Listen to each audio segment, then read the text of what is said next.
You said that you love winning. What drives you more, the love of winning or the hate of losing? Maybe equally, maybe both. I don't like losing, and I do like winning.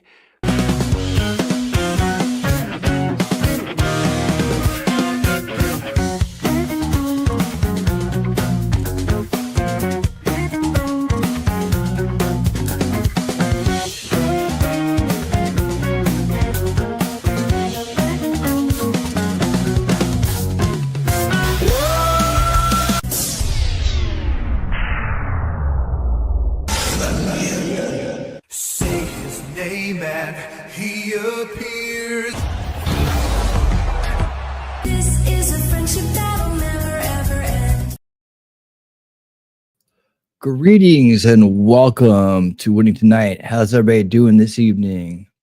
Hope you're all doing and living well out there. Let me start this evening off by thanking those awesome people out there in the winner circle that make it happen on a monthly basis. Thank you so much for supporting the channel and being part of the solution.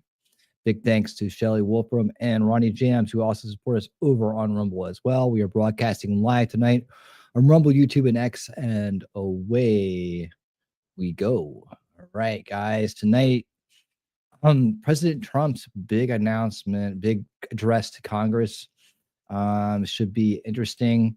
Already hearing some rumblings about this and that happening. Democrats being kooks and crony, corrupt establishment puppets, planning to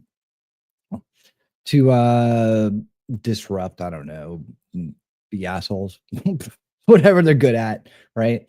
That's the way they do it. So, anyways, we'll see. I got some stuff we can watch up front before it starts, and we'll talk about that.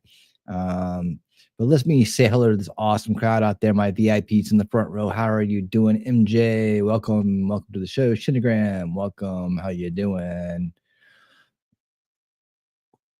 All right. So you've been working, worked until 9:30 my time because Callie, I was so engrossed with the reading. I forgot what time it was. Okay, well now you're here. All right. Heidi, how you doing? Thank you for holding it down on the Rumble side. How's it going out there? All right. And there's Wolfram. Wolfram, how you doing, my friend? Thank you for dropping these links. And guys, remember, very important when you're here to always listen to the wolf. He knows what he's talking about. He wipes his paws, he lopes in, and he howls.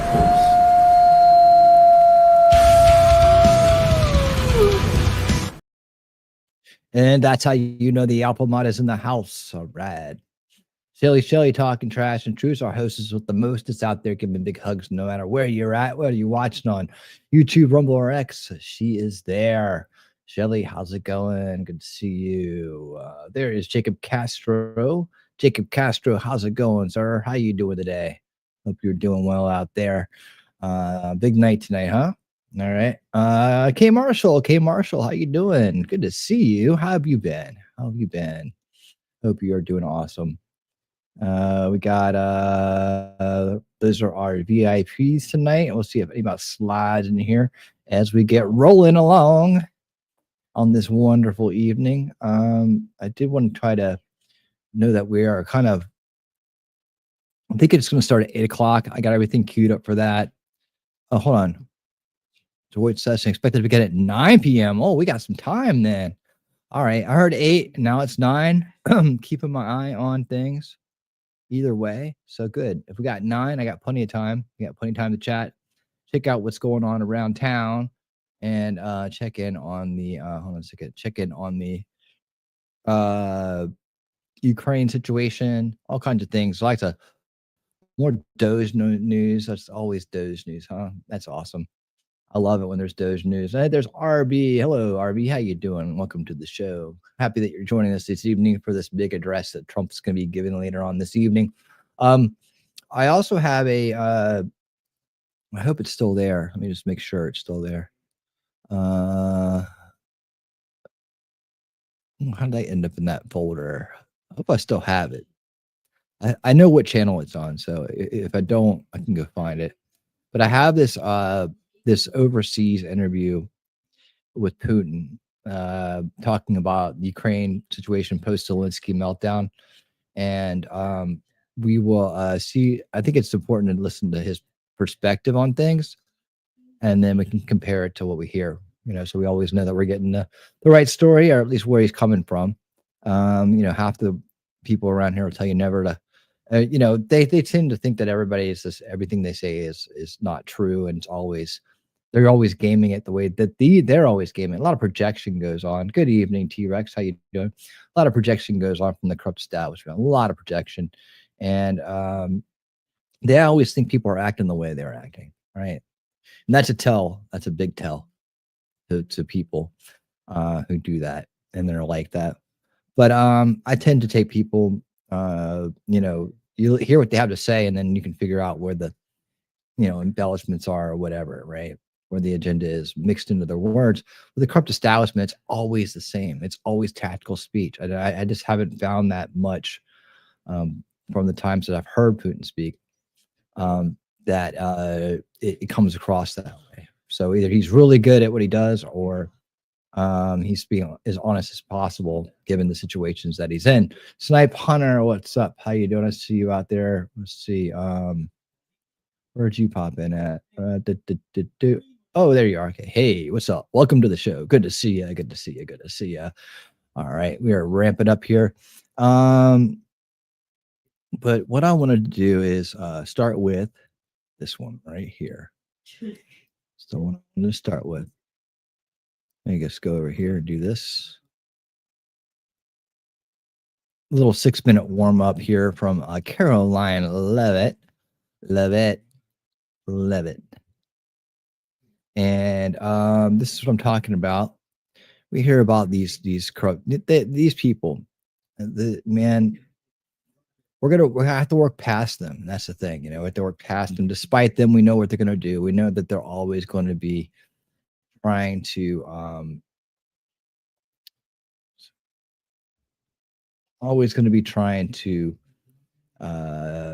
muddy the waters, right? They're always gonna be trying to muddy up the waters, and that's what they do. That's what they do. All right, there we go. Okay, so I'm just gonna get.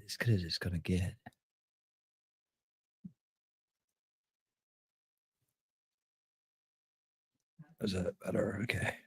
All right. Let me pull this up here. We can watch it and we'll get something to talk about here. All right, up. Let's see. You don't rise up through the KGB to run Russia without being smart and crafty actor. Well, I'll tell you what, we'll watch it and you tell me what you think. It sounds like he just, basically the same thing, talking about he was talking about like mineral rights and talking about wanting to get peace going and all that stuff like that. And then I think I've mentioned it before, but we did watch the Putin Tucker Carlson interview, which was really interesting. But I mean, it is what it is. At the end of the day, I think this is why our founders were very smart in telling us not to get involved in foreign entanglements, right? Then we don't have to worry about whether someone's whatever they're doing or whatever they're saying, do we? They can say whatever they want as long as we're keeping it based and keeping it right. We don't have to worry about their craftiness, do we? I heard the Democrats are going to bring props like clappers and signs that say no Doge and wear pink hats, and also wear white and maybe bring a few fired federal employees. That's all they got. We got progress. We got real results. All they got is antics and things that are embarrassing to them. All right, here we go. Pull this over here.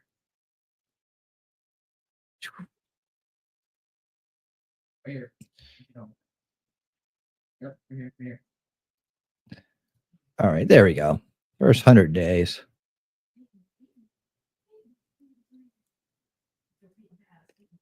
I honestly, open hostility and name calling doesn't leave a lot of room for diplomatic discussions or negotiations, though. So maybe we can let go of the Cold War thinking and just do business in the case of a case by case basis. Yeah, we should. We should. All right, check this out. Oh, yeah, winning speed. Yes. Away we go. Oops. Right as I said that, I'm getting bars here. It says that my Wi-Fi connection is going up and down. All right, here we go. Hang on one second. All right. Americans can expect Donald Trump to say many things that are false, including perhaps Russian information. Always projecting. What we will not hear from Donald Trump, however, is the truth. We know that he's going to lie, that he's going to be completely Projection. divorced from reality in terms of what he describes. That State of the Projection. Union speech is going to be a farce. I think it's going to be a MAGA pep rally. We can make sure the American people understand that this man is not Projection.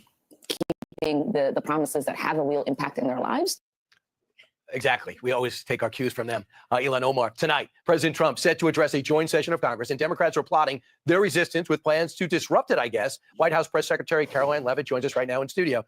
Caroline, first off, your first mini State of the Union speech to the joint session of Congress. What's the mindset of the staff and the president? We're so excited. It's a big day and it's a big night for President Trump. And we know he's going to give a fantastic speech. The theme is the renewal of the American dream. And the renewal of the American dream is underway already. Yes, see, the establishment doesn't want that. They want the destruction of the American dream.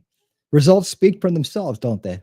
Look at all that President Trump has accomplished in his first month as president. He's going to highlight some of those accomplishments. He's also going to talk about his plans to fix the economic mess that was created and left for him by Joe Biden in his administration. He's going to dive into foreign policy, talk about his intention to end the war in Ukraine, talk about his plan to bring all of the hostages out of Gaza home. And he's also going to make an ask of Congress tonight. We need more border funding to continue with these deportations that have been incredibly successful because of the efforts of this administration, but we need more resources. Separate from the bills that they're working on in the House and Senate? Look, the president has been engaged in those negotiations, as you know, with both members of the House and also on the Senate side, too. He's expressed his intention is one big, beautiful bill, but he wants to get the deal done. And you will hear him talk about how Border Patrol and DHS need more funding. We need to deport the tens of millions of illegal criminals who the previous administration led into our country. The administration is doing everything they can, and those deportation efforts are underway. But certainly we need more resources, and we need more men and women who want to join this historic effort. All right. So also you have recruiting up. We get those numbers in December and January. That's got to be encouraging. But tonight at the speech itself,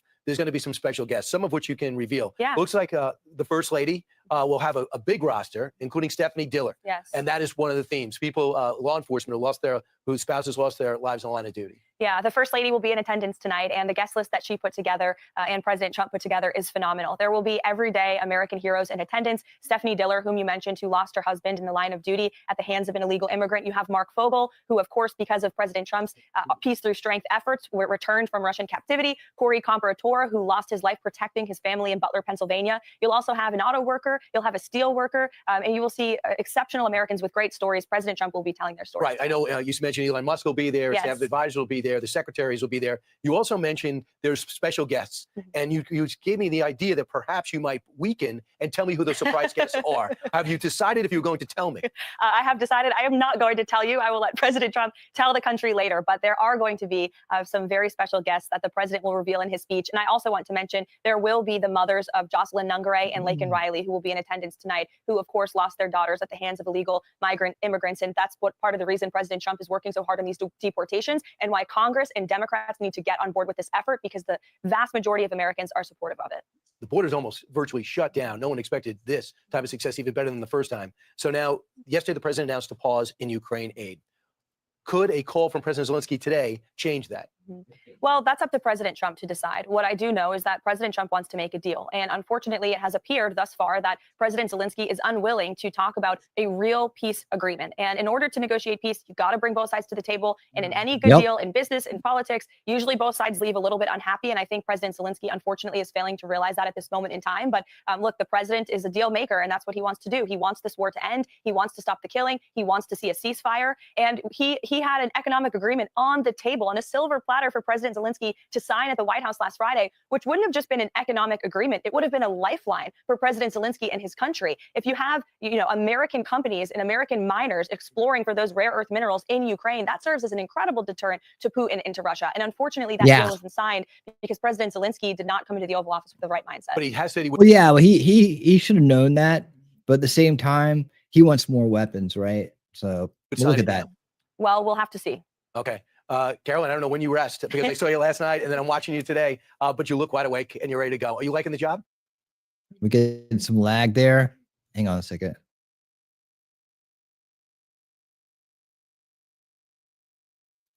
I love the job, and I'm looking forward to the speech tonight. Everybody should tune in. It will be must. How long will it be? About an hour, but who knows? It could always go a little bit longer. We have great guests with great stories to tell. Is the president worried about disruptions? No, I don't think we're worried about that. I think, frankly, the Democrats should think about if they should stand up and applause for some of the things President Trump will be talking about. He's bringing common sense back to this country. Look at Democrats yesterday. 45 Senate Dems voted against keeping men out of women's sports. How can you be against that when 80% of the country is for it? So it is crazy for them to reject with the House. You'll hear a lot of common sense tonight. Caroline, thanks so much. Every time you speak, I hear common sense, and you Thanks, seem to really Brian. adjust to the press room. All right, there you go. There's our opening video there. Yeah, so they didn't mention much about any kind of like real like physical disruptions, I guess, but they're going to do something because they're children, right? And they're going to try to ruin the day because they're children, right? That's what they do when they don't get their way and they're not allowed to be the boss of everybody. So so we'll see. We'll see. Blue Lantern, what's up? How you doing? Oh yeah, I know. How about that? John Cena turned heel. I know, in a major way. I tell you what, man. And I bet you did.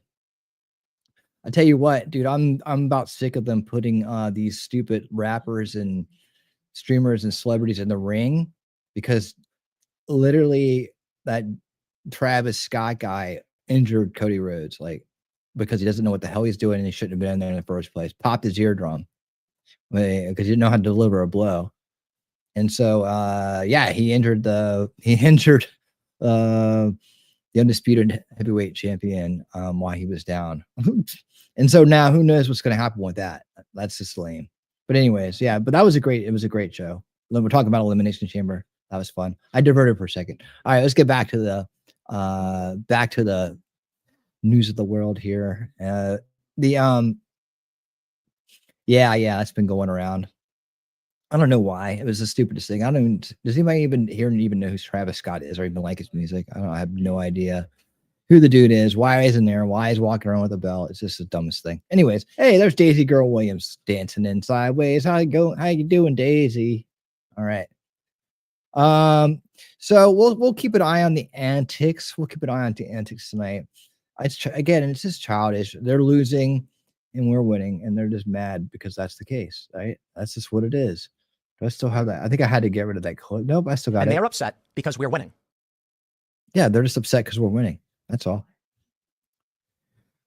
That's what's going on, guys. And it gets sold.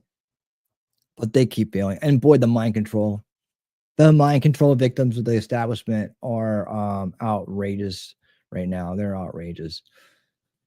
They just can't think. That's the whole thing. I know a lot of us like to think that we can bring people around and they'll get it. There's so many people that are so far gone, literally just violent in their own minds about the state of what's going on in the world. They can't get it. They can't understand it. They have no idea how to deal with progress, how to deal with the fact they've been really in their subconscious. They know they've been duped, but they can't deal with it. So all they can do is get worse and worse and worse and worse. Don't really know why. Everything was working just great the other day. I got to figure out what the hell changed. The lighting is like going back and forth, in and out. So I don't know. We'll have to figure it out. Maybe it really isn't the right one here. I need to do this like when I'm not on air. I want it to be just right. I want the ambience to be good. All right, here we go. We'll leave it like that for now. Exciting for the Trump speech. Can't tell you how much I hated Europe and Australia since COVID. Hey, Iris, how you doing? Welcome to the show. We got it's going to be interesting with the NATO stuff. Yeah, really, some of these things people are just attached to, and they don't even know why. Like they're emotionally attached to things like NATO. Like, what are you? Because we needed to fight Russia. Really? Isn't Russia fighting Ukraine over NATO? Like that's what we need. NATO. It seems like NATO got us into got Ukraine into a war. That's what it seems like to me. I know there's much more going on with that, with the elections they had and so on. I know there's much more going on with that, but we've also had a corrupt establishment in charge of our country for a long time, despite the 4 years that we got some progress done, but they obstructed a lot. Right? That's not going to happen this time, and progress is being made. So there's this. We'll take a look at this here. I'll take a look. We're doing the top news and updates right now. 9 o'clock is when, So a big announcement if you're earlier, tuning in for the congressional address by President Trump, 9 o'clock, it will be showing right here. So don't you go anywhere. We're just going to hang out and talk about what's going on in the world today and what we might see tonight. So you're in the right place at the right time, and just hang tight because I have it all queued up and ready to go when it starts. All right, here we go. We'll catch a couple minutes of this. Let's see. that President Trump has paused. So a big announcement earlier that President Trump has paused U.S. military aid just for the time being to Ukraine. Promises made, promises kept. As he prepares to speak to the nation tonight, a White House official telling Fox News Not Joe Digital that the Kitty. president will lay out his plans to end the war between Ukraine and Russia and to restore the peace around the world. Ukrainian President Volodymyr Zelensky saying that he is ready to talk and to sign a deal, giving the United States access to valuable minerals that are in Ukraine. We saw this whole thing blow up, obviously, on live TV on Friday afternoon. He's trying to get this back to a place where the deal could happen. Oh, Here's look at Vice now. President J.D. I Vance one earlier piece today on now. Capitol Hill. All right. Let me stop it right there for a second because I'm noticing that I'm getting bars more often, and just let me switch locations here real quick. It'll just take 1 second. I might dip. You might see me disappear for a second, but I'll be right back.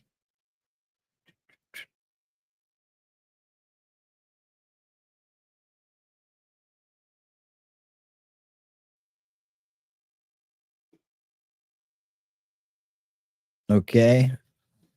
Should be back, and we should be getting hopefully better reception now. Better reception. Daisy says, interesting, Marco Rubio penned the bill in 22 that forbids Trump from exiting NATO. Don't know if that would stand against SCOTUS, but NATO bylaws say anyone can exit, but ask for 1 year notice. Yeah, I mean, I think we can get that taken care of. But what I think the president has said is that we can make a deal here. The Russians can't continue this thing forever. The Ukrainians can't continue it forever. And most importantly, the United States can't continue it forever. So can you imagine? I mean, do you guys ever remember Kamala Harris making even a decent statement like that ever once? I don't either. Joining me now, Rebecca Heinrich, senior fellow at the Hudson Institute, and Sabrina Singh, former deputy Pentagon press secretary. Great to have both of you with us. Rebecca, let me start with you. Where do you see this mineral deal right now? And do you think that if it is signed fairly quickly, that pause on aid will be lifted? That's my hope. And you can see that as soon as that announcement that the aid would be paused, things started moving pretty quickly. And then we saw that long post on X by Zelensky saying that he was sorry about the way things went down in the Oval Office. And he's ready to sign the deal. And he's got new security offerings from the UK and other Europeans to provide some other arms to them. So hopefully that means President Trump can announce some progress there, and then we can get arms flowing back into Ukraine. Then we can get what? This is where I stop listening. But then we can get then hopefully this all works out. Then we can get arms flowing back into Ukraine. Really? I don't know who that chick is or if she meant to say it that way. But that sounds kind of sus, doesn't it? Kind of sus. Roscoe Treat, what's up? What's up? Great to be here. Great to have you here, Roscoe Treat. Good to see you, my friend. And there's Cynthia Firefox. Hello, Cynthia. How you doing? Good to see you. Welcome to the show. Yeah, Kamala would have brought up something completely unrelated to anything. Yeah. I mean, and there is JD Vance looking based and diligent and coherent in his statement. So yeah, we've been winning for a while now, haven't we? Yes. All right. So yeah, let's do away with this. Let's get the arms flowing back to Ukraine. What for? I thought they were going to go for peace. What do they need arms for if it's going to be peaceful now? Let me see. Some Doge news. Okay, let's do this.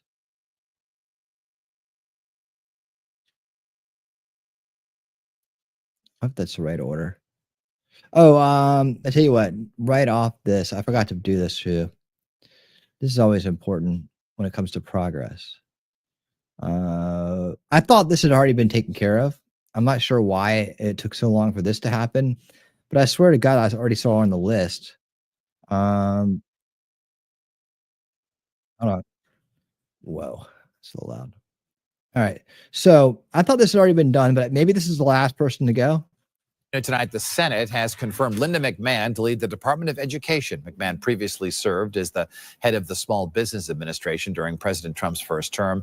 Well, now she'll be working with the president to wind down the Education Department, which Trump has vowed to dismantle. McMahon spent a year on Connecticut State Board of Education. Both Senators Richard Blumenthal and Chris Murphy, whom she ran against in 2010 and 2012, voted against McMahon's confirmation. Idiots. You lose. So yeah, I thought she'd already been confirmed. So I'm pretty sure I included her on a list of confirmees. But yeah, now she is. Not sufficient. I haven't seen the swearing in though. She passed cloture last week. Now she's complete, I think. So the swearing in to be good because maybe Triple H will be there again. That'd be awesome. All right. Always good to see cool people like him in the background. Okay, so the Premier of Ontario says he's. We need to talk about. Here we go. Okay, we'll start with this one. Talk about Canada. Oh, Canada. President Trump. We need to talk about Canada and where things stand right now. So let's do that. And this is of course related to border security and other things like that. So the tariffs, of course. Here we go. Trump's tariffs on Canada and Mexico are expected to take effect tomorrow. Right now, the plan is 25% tariffs. And Mr. Trump says there is no more room for negotiations as of today. Kaylee Schuyler is joining us live from Windsor, Canada. So, Hi, Kaylee, we're hearing from local leaders there that tariffs will be harmful for both the U.S. and Canada.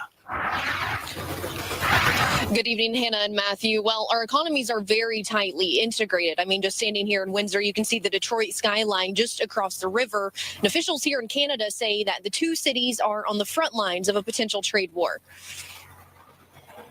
The discussions of information sharing and resource Oh no, not a trade war with Canada. sharing are a little strained because we don't know what tomorrow is going to bring us. It's very important as we deal with smuggling and the other things that are here. So we count on our U.S. partners and work together and do our equal share. But when we're thought as of having not done our equal share, we become somewhat ostracized. Around a quarter of all trade between the U.S. and Canada happens over the bridge between Windsor and Detroit, according to Canada Global Affairs. The auto industry keeps the two cities working closely together, but tariffs could impact production on both sides of the border. The president of Canada's Automotive Parts Manufacturers Association, Flavio Velope, says every car that comes off the line in Windsor passes over the border between 4 to 8 times. That's because the industries work so closely together during the manufacturing process. If Trump goes through with this, Hold on, that seems very inefficient to me. What about climate change and global warming? You're gonna run the same car back and forth across that bridge that many times while you're just making it? And how many cars do they make? That sounds like a lot of traffic to me. and today he said he will. The average price of a new car could increase by $3,000, according to S&P Global. And Velope says we could see mass layoffs. I mean, look, who buys new cars? Rental agencies? I'm not too worried about it. Most people know, get yourself a nice used car because as soon as you drive off the lot, it depreciates anyways. It's modern day knowledge right there. Auto workers and auto parts workers from Michigan to Texas, 900,000 of them out of work on temporary layoff while we figure this out. The biggest threat is to American companies, General Motors, Ford, Stellantis with the Jeep, Ram, Chrysler, Dodge brands. Trump saying to reporters today that this is a very exciting time for the industry and that if other countries want to avoid tariffs, they should build in the United States. In Windsor, Canada, Kaylee Schuyler, Fox 13 News. I mean, that makes sense, doesn't it? Doesn't that make sense? Okay. Hold on. So more about that, right? That's the start of it. Oh no, this could happen because got to come through on those negotiations. You got to come through on that. Maybe this helps. All right. We'll figure it out eventually. I'll get back to that perfect spot where everything's nice and working together. Hey, Ronnie, what's up? How you doing? Welcome to the show. We don't need their cars. We don't need their lumber. We don't need their chickens or beef. We don't need anything for Canada or Mexico. Go ahead, Canada. Let's play. Other than Crown Royal, I think the Canadian products other than Crown Royal, I can't think of Canadian products I can do without. Yeah, I mean, what Canadian products do you normally use? I don't know. They don't even send T-Rex trucking there to get stuff. I mean, come on. So one of the premier truckers of our time, he didn't even get called and asked to go there. Yes. Listen to the wolf, everybody. Listen to the wolf. We'll get this thing going. We'll get it going. All right. What are we asking for really from them? What are we really asking for from them? Are we asking the world? No. Being treated fairly and stop letting people cross your border into our country, particularly bringing drugs, which is pretty illegal in your country. You could literally go down to the street corner and stop at a little shop on wheels or something. I mean, we watched Canada is Dying, a documentary which educated us on that problem, that the major problem they have there. But another problem they have is they have a mass immigration problem too. Only it's legal. They're all just coming in and staying, and they're coming in without visas. I think they changed that eventually, but the damage has already been done. Their country's been overrun. They got a homeless problem. They got a drug problem. They got a immigration problem. We just don't want your problems coming across the border. I think that's pretty clear, right? Let's go deeper into this topic here. Let's go. Says he's going to cut off electricity to America. The premier of Ontario says he's going to cut off electricity to Americans with a smile on his face. If Trump means business, then Ontario means business. And I tell you what, and this is what we forget this, right? And I ask you to consider perspective, right? This is what the average establishment useful idiot of the Canadian of Canada is hearing, right? And they're hearing this stuff. And they're just as under the same kind of mind control that people here are under. They have their own first veil, right? They have the same veils pretty much put up for the same reasons.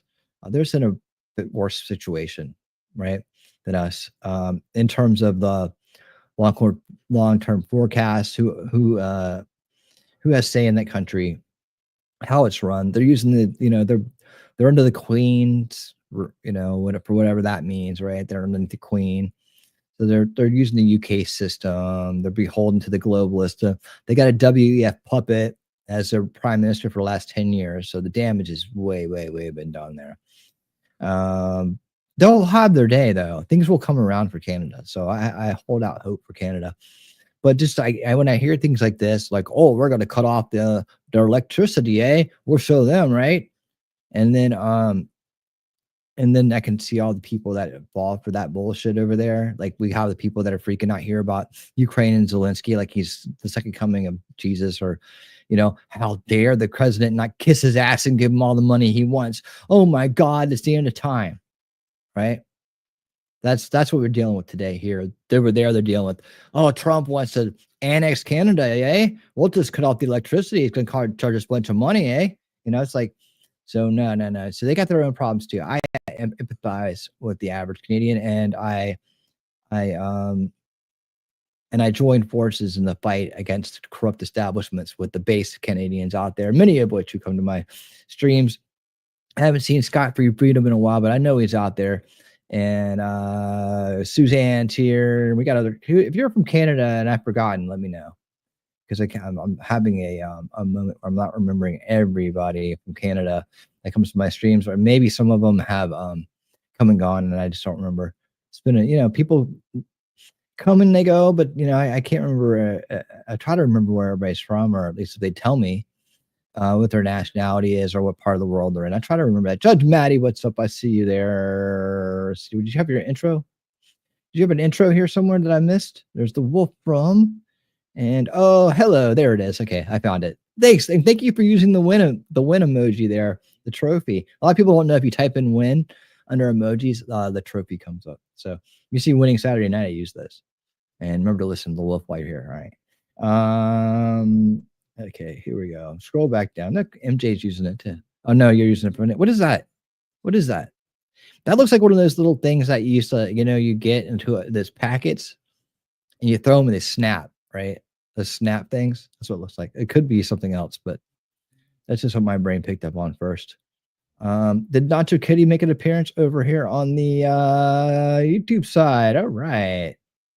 Nacho Kitty has come into the house on the YouTube side. She likes to hang out over on Rumble a lot. So welcome over to the YouTube side of life.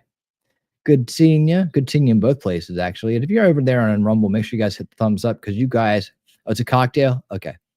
Martini. It is. It's a martini. All right. Yeah. We're on the same page now. Yeah. Make sure that you hit the thumbs up on Rumble. We're all counting on you. We're all counting on you. It's up to you now. How many people see the stream is in your hands, but we got 10, 11 now. You guys hit that thumbs up. That's the base button, by the way. That means you're awake, aware, resisting, that you're based, that you're a cool person. Thumbs up. And if you're not, there's one for you too. If you happen to come here just to, for whatever reason, I don't know why you would, but this is the base crowd. This is what you're going to get. All right. So let's get back to this. And like I've said, I keep in mind, there's people booing the American national anthem, people who probably would get off on what this guy's saying right here in Canada. I understand their condition. Much like our own useful idiot problem here in the United States. Many of them are beyond help, beyond repair, but maybe if you'll snap out of it one day, you never know. But I don't blame them. They were born into a cycle of abuse. So it's just an unfortunate thing. And now Trudeau is saying, we're going to slap 25% tariffs on Americans. We don't care. We don't care. Trump. It's easy for me to say, and I have tremendous respect to anybody who has issues with the tariffs and the economic turmoil. Fair point. I think in the long run, the tariffs are going to be good for America. I think it is hard. I am rooting for Donald Trump to navigate this properly.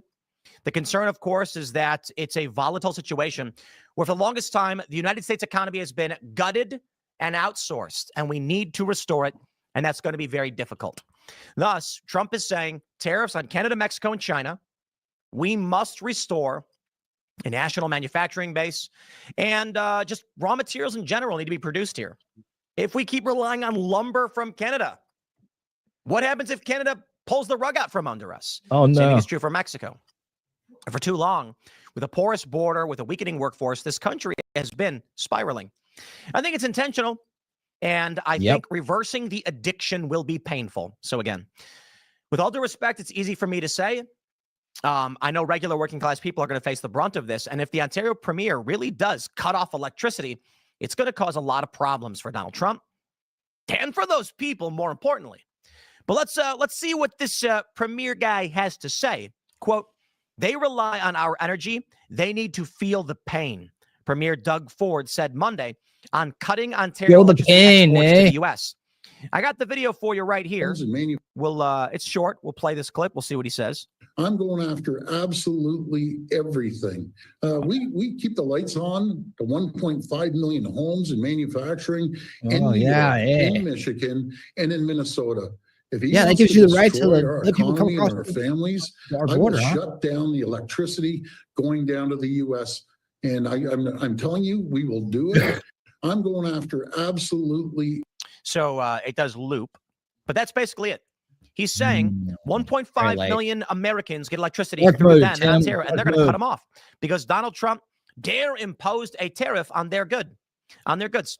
This is really fascinating. It's obviously egotistical, arrogant, and irrational. But what can I say?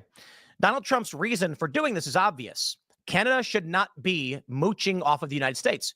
Like the idea that they just get to live free and yeah, no, like you got to pay, right? So what ends up happening is the United States exports a lot of its production to Canada for cheaper labor. This has, in the long run, hurt the American economy, greatly benefited the Canadian economy. Thus, Trump is pissed about a trade deficit. If we're constantly trading, we should be trading equally. You guys should be buying from us, and we should be buying for you. Instead, what is it? We're always buying from you. You're never buying from us. Right? You know, at the end of the day, this is about us, America in general, stopping being the chump of the world, right? We're like the really rich guy or whatever, and everybody's taking advantage of us, you know, or we're the very generous person that everybody's taking advantage of all the time. And then they get so used to it that when we want things to be fair, they can't believe it. Like, it's just, well, I mean, what about we just do the opposite, where you just give us everything and we give you nothing? How about that? You know, and if you've forgotten what empathy is, if you've forgotten how to put yourself in someone else's shoes, right? It's not one of these things, well, you guys are doing better than everybody, so you should just give your shit away to us, right? And then that just, you know, you're not trying to stand on your own 2 feet in that case, right? You're not trying to get there. I understand if you fall in hard times, you need a little help, but if you're not striving to try to get back on those feet, then we're not really helping you, are we?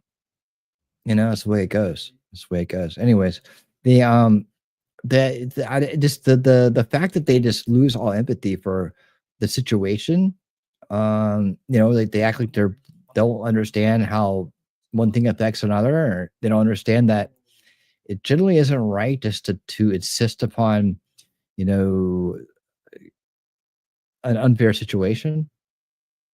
You know, I mean, where's the morality? How do they justify this without coming across sounding like, you know, weak? I just don't get it. And therein lies a problem. So Trump says, let's normalize it. This is the thing about the tariffs initially, that the Democrats and these liberal individuals were, I would say, you know, playing dirty games on the issues. Playing dirty games, lying, as it were. The reason I say lying is because a lot of his opinion stuff, but Trump says we're going to do the tariffs. He then says, I want border securities on fentanyl and migration, and then we'll pause the tariffs. So he did. I praised the tariffs for the exact same reason I'm praising them now. When Trump pulled this off, I said, okay, it's a win-win. Maybe we don't get the tariffs, which were going to be a good thing, but we'll get border security. Democrats then came out and said, I thought you wanted the tariffs. Now Trump's caving. These people are wrong every single time. Okay, now the tariffs are here. I thought Trump was caving. Oh, he wasn't? Yeah, the tariffs are a good thing, but it's going to be tough in the short term. It's going to be good in the long term. Trump needs to figure out how to alleviate the pressures and the pains to make this work. Now, ultimately, I think this will result in some kind of negotiation. We will see. But in the meantime, Trudeau announces a 25% tariff on $155 billion in U.S. goods in response to dumb tariffs by Trump. Dumb, he says. Canadian Prime Minister Justin Trudeau strongly criticized President Trump's decision to impose new tariffs on Canadian goods, calling the move a very dumb thing to do. Yeah, well, they're going to buckle. I mean, I'm sorry. Canada can't withstand this pressure. Now, just like I did a month ago, this guy's I want to insufferable. speak first directly to the American people. Oh, to me. We don't want this. I bet you don't. With you as a friend and ally. And we don't want to see you hurt either. Oh, but your government has chosen to do this to you. I voted for Trump. As of this morning, markets are down, and inflation is set to rise dramatically all across your country. Your government has chosen to put American jobs at risk. The thousands of workplaces that succeed because of materials from Canada or because of consumers in Canada, or both. They've chosen to raise costs for American consumers on everyday essential items like groceries and gas. Let's debunk these lies. I'm going to break it down for you. Okay, so let's say we make milk here in America. Widgets. Let's just say widgets. A skateboard. Here we go. Little skateboards. Little finger miniaturized skateboards for playing. We make them here in America. It costs $10 to make one, and we sell them for $15 to get a $5 profit per board. We use that. Well, let's just say it's a $5 profit, pure profit, money on top. Canada goes, we have lower wages here, so we can produce the skateboards for $5 and sell them for $10. Here in these United States, we then see competition. Companies that make the fingerboards in the US says, I can't compete with cheap Canadian labor, so we're gonna discontinue because we have to sell them for $10. Right? They're making a profit at $10. We're breaking even at $10. Sorry, it don't work. American company goes out of business. Now, the only companies that exist are going to be in Canada. The U.S. manufacturing base is gone. And this takes place over 10 or 20 years.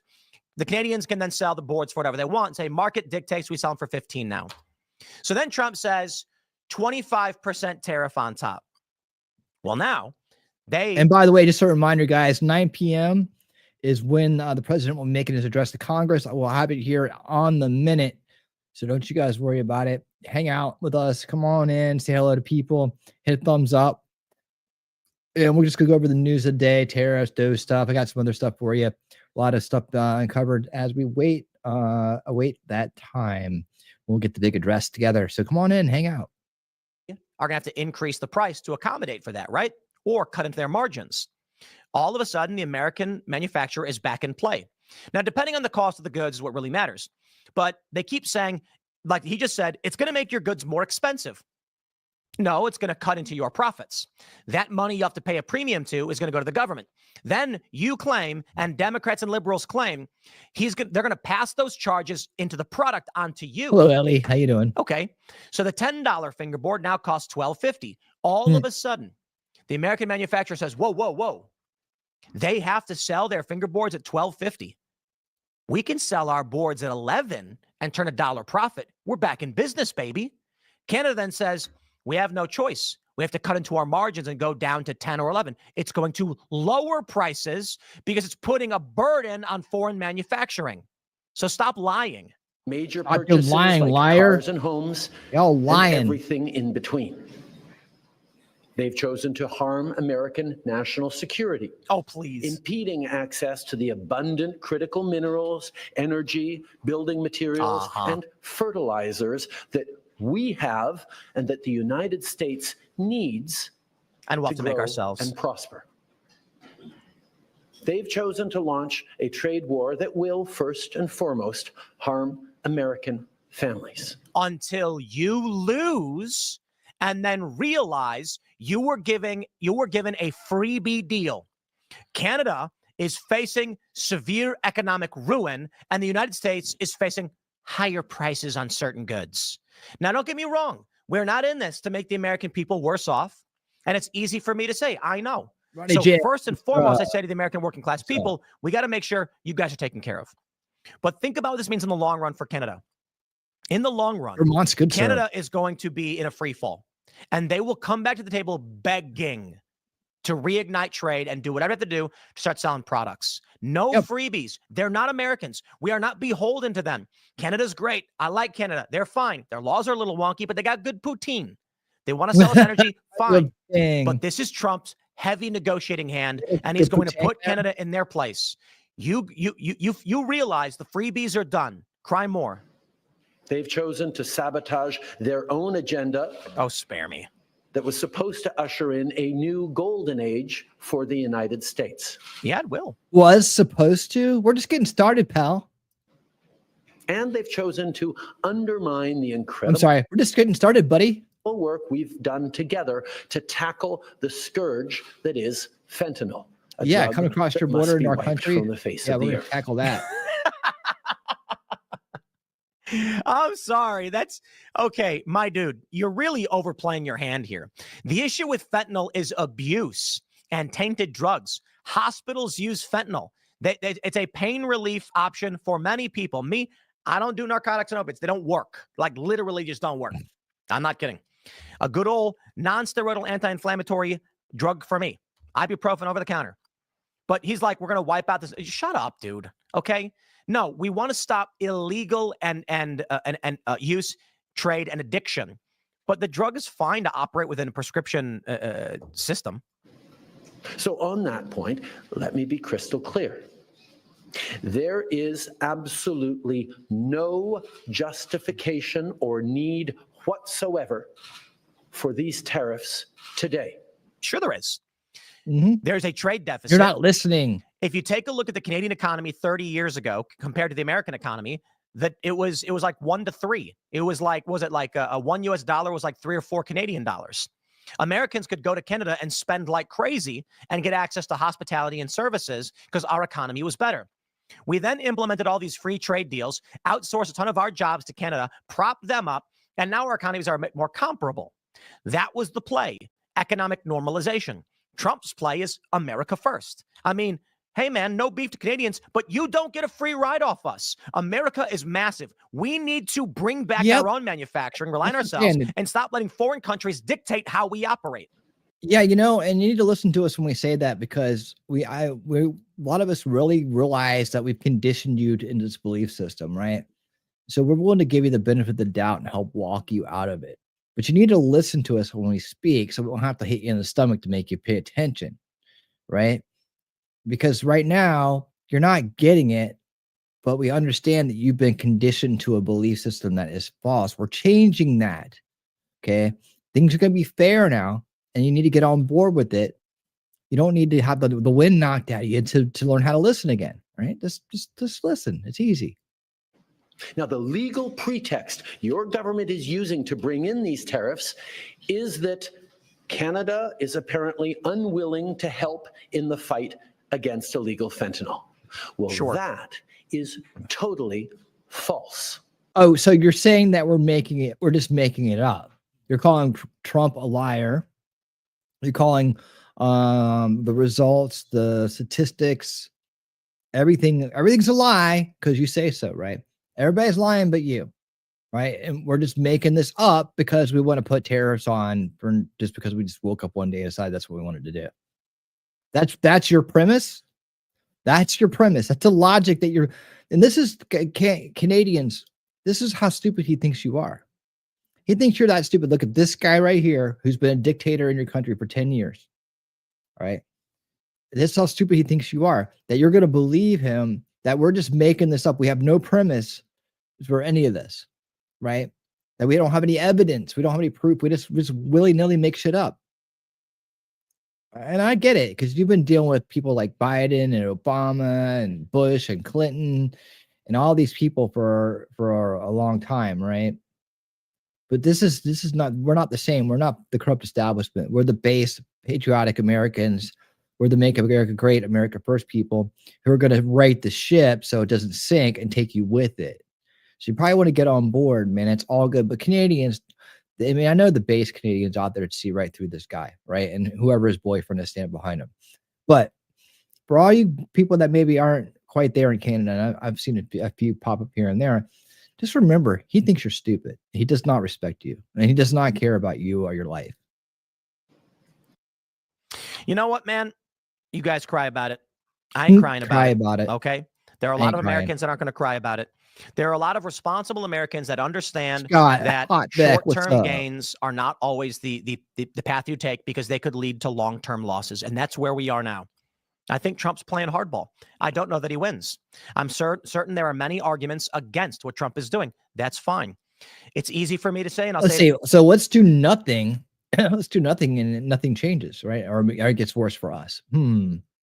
Which one are you guys willing to take? I think I'm willing to try the new way of doing things. All right, and we may run a little bit low on Canadian bacon, but I think we'll be okay. We'll just learn how to make it here. We'll call it, like, Northeast bacon or something. I don't know. it a million times, but I am sick of the exportation of our jobs and culture to foreign countries and the importation of cultures that do not align with American values. I'm glad that Trump is tackling these issues. We agree. I voted for the man. I'm going to see it through and see what he can pull off. And Trudeau, you ain't talking to me. Trump speaks to me. You can cry about it. I'll wrap it up there, my friend. Smash that like button. Share the show. Yeah. You can cry about it. You can cry about it. It ain't going to do you any good, though. I tell you that. It's not.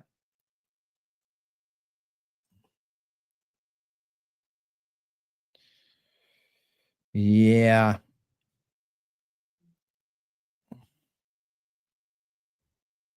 Okay. So there you have it. That's a Canadian situation. And I think I agree that there's going to be a lot of talk and then they're going to beg for a deal. Right. That's going to be what happens. I mean, they just think they can. I think that maybe they think they can play us off, our country off against each other, because such a big part of our country is still under the illusion. The delusion is still under the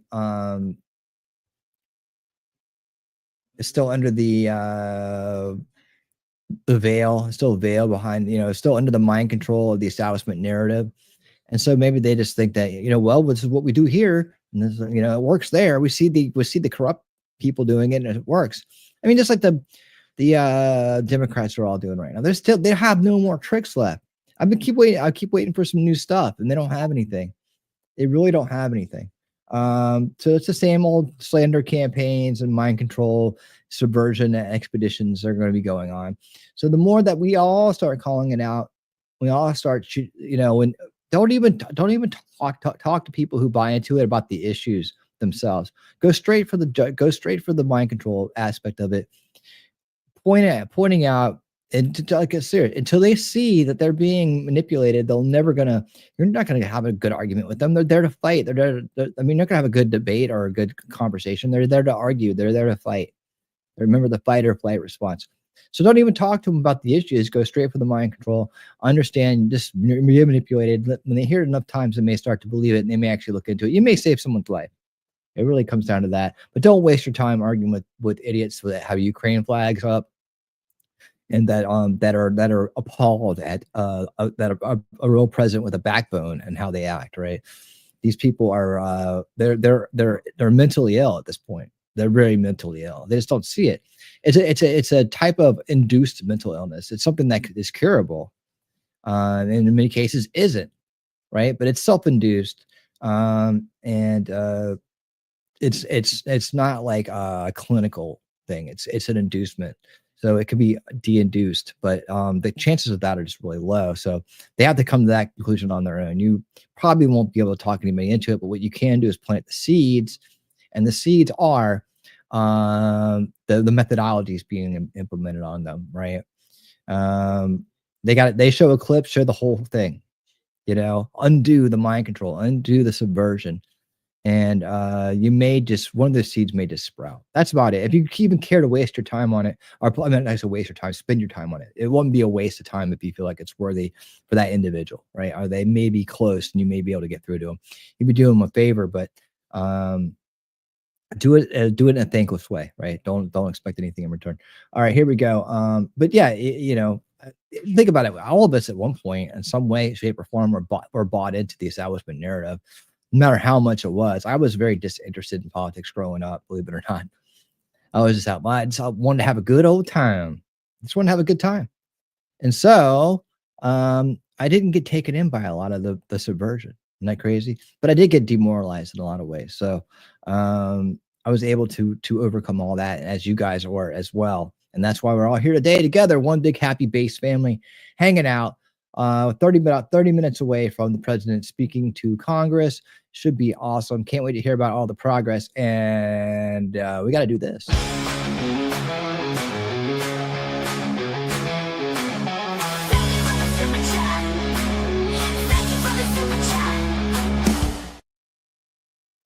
Thank you for the super chat. Talking Trash Juice kicks off our goal this evening. $5 super chat. Kitty, please. Kitty, please. Kitty, please. Yeah, I need to make some more of those. The problem is I run out of space.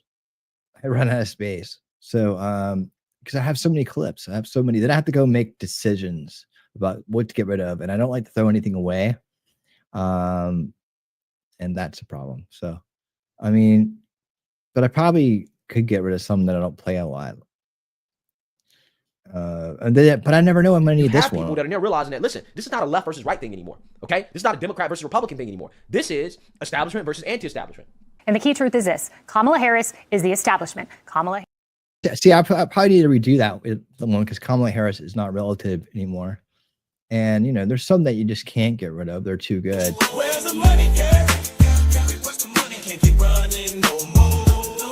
Yo, Gary, it's time to face the truth. Shelly needs a cash, no more acting uncouth. Pay up what you owe. Don't make this get rough. You mess with the wrong crew. Now you're playing tough. Where's the money, Gary? Where's the money? Better pay what you owe. Classics, you know. So I have to make decisions. I haven't seen Max in a while. I guess I could take his down. He may show up at some point. But yeah, then I have the ones for the shows, and before you know it, you're up to 100. I guess I could take some of the songs down. I haven't really been using the songs. I could make room there. Yeah. But anyways, that's housekeeping stuff. But yeah, thank you for the super chat, and I do need to get some more. So we just have to keep our Canadian friends close. Friends, Trudeau can up off. Yeah, we love our Canadian friends, dude. Just I don't. When I say Canada and what's going on with Trudeau, I don't include them. I don't include them at all. They family. So all right, we're good. We're good there. We have about 30 minutes to go. Let's jump over. Speaking of based people.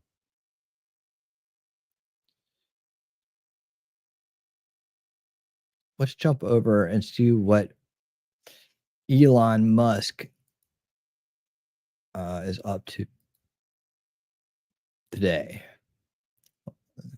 3 hours ago. So we promised you transparency at this Department of Defense, and oh yeah, this involves the Department of Defense audits and stuff too. Check this out. America, that is exactly what you're going to get because you deserve it. So at the DoD, we've been working hand in hand with the DOGE team. And as the secretary said, we welcome that process because that process will make us more lethal. And that means that our warfighters on the battlefield will be more successful. And that's what this process is all about. So in the interest of transparency, look at some of the initial things that we found in the Air Force. $1.9 million for holistic DEI transformation and training. $6 million to the University of Montana to strengthen American democracy by bridging divides. At the Defense Human Resources Activity, $3.5 million for support to DEI groups. And how about this one? $1.6 million to the University of Florida to study social and institutional detriments of vulnerability and resilience to climate hazards in African Sahel. You see, folks. What? What? That makes no sense, does it? Does it make any sense? It makes about as much sense as that bar at the bottom of the screen. But I think I figured out a way to take care of that. Hold on. I think I gotta do this, and I gotta do this. Hold on. It may work. I got it to work the other night. Oops, look, I'm way up in the corner here. This is bad. Okay, now it's going the wrong way. Okay. Did it work? Nope. Oh, it did work. See? It worked. It works. Oh, and it's back. God bless America. Okay, now I've screwed everything up. Hold on. There we go. Okay, so I'll try to fix that in a minute. This stuff is not a core function of our military. This is not what we do. This is a distraction from our core mission. So we believe that these initial findings will probably save $80 million in wasteful spending. Again, $80 million in wasteful spending just right here. So stay tuned. Today's actions are just the start. More to come this week. Again, we are working hand in glove with DOGE. So stay tuned in the weeks ahead as we trim the fat, preserve the muscle, make the DoD more mission capable and more lethal.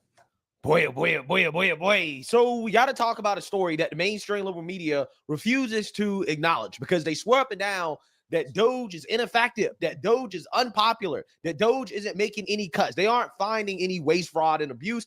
It is all a scheme for Elon Musk to get rich and to just fire as many Americans as possible, right? This is what they claim. Even though DOGE is finding real waste, fraud, and abuse that the mainstream liberal media outlets like CNN refuse to acknowledge. So, okay, his job approval is roughly 50%. Okay, Congressional his Democrats, job approval- 21%. Okay, he is underwater, and yes, he's more according popular. to us, but not according He to is the more averages. popular than Democrats, but if you're claiming that everything that he's doing is popular, it's actually very clear in the polling that specifically the Doge stuff is not popular. I don't think that's And clear cut. specifically, the I don't agree. economy is not popular with all of the polling the way that he's handling the economy. Jimmy is not Castillo, popular. what's up? Biden's economy. Let's by the see way. what they find. Good to see you, man. Let's see what Doge finds. First of all, the EPA administrator, Lee Zeldin, found $2 billion going for a not-for-profit agency that prior to that had $100 in revenue. Nobody been trained to handle a budget, much less a budget of $2 billion. There's $2 billion right there that was going to a political slush fund. And that is the reason why the liberal media refuses Political to tell the slush truth fund. about Doge. He was talking about Stacey Abrams, by the way, guys. And the fraud, waste, and abuse that is being uncovered is because ultimately a lot of this money is going to political slush funds, aka going to Democrats who benefit from the fact that the government is giving out all this money to these nonprofits that, quite honestly, aren't doing anything. Like, for example, we got to talk about this nonprofit out in Texas involving a former Biden transition member who reaped millions of dollars operating an empty facility. Guys, So more this corruption. facility is supposed to be a micro corruption facility, exposed. aka an illegal immigrant facility, children specifically, and they're not really housing anybody, but yet they're receiving millions and millions and millions of dollars from the government. That only happened after a Joe Biden transition What a team member surprise. What a joined surprise. the nonprofit. Now all of a sudden, the nonprofit is getting millions of dollars in contracts, and they're not really doing anything. Again, it's stories like this that the mainstream liberal media refuses to acknowledge. But this is what Doge is uncovering and saving taxpayer dollars on. But yet, again, the liberal media doesn't want to acknowledge that this exists. So without further ado, let's get into it. The Department of Government Efficiency, or DOGE, recently touted the cancellation of Straight Arrow News. a DHHS contract with a Texas nonprofit, Family Endeavors, that DOGE says will save $215 million annually.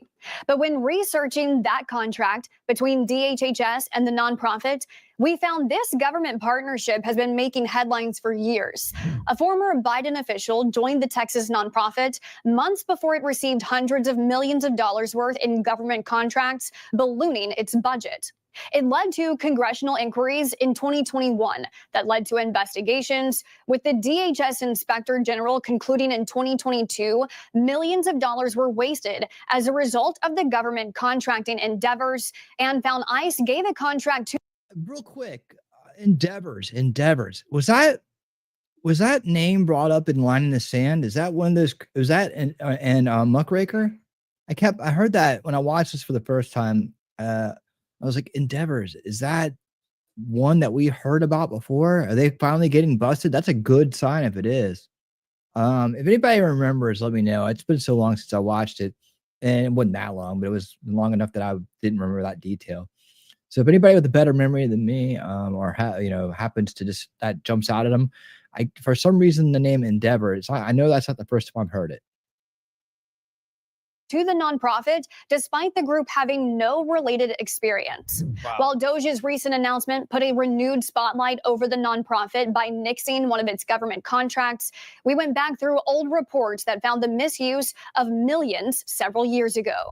First, here's what Doge posted this week: photos showing empty facilities. A former ICE employee and Biden transition team member joined Family Endeavors in early 2021 and helped secure a sole source HHS contract for overflow housings from licensed care facilities. As a result, Family Endeavors investment grew from $8.3 million in 2020 to $520 million in 2023. Dude, I mean, look at all that money, dude. And how many people are like struggling right now out there? How many people are struggling out there right now? Just trying to make ends meet, wondering where, if you're ever going to get to a better situation. These people doing this shit from that corrupt government is making an ungodly sum of money. Probably the collective, I don't know everybody here, but perhaps the collective of the 20 people plus, well, hold on, let's put everybody together. The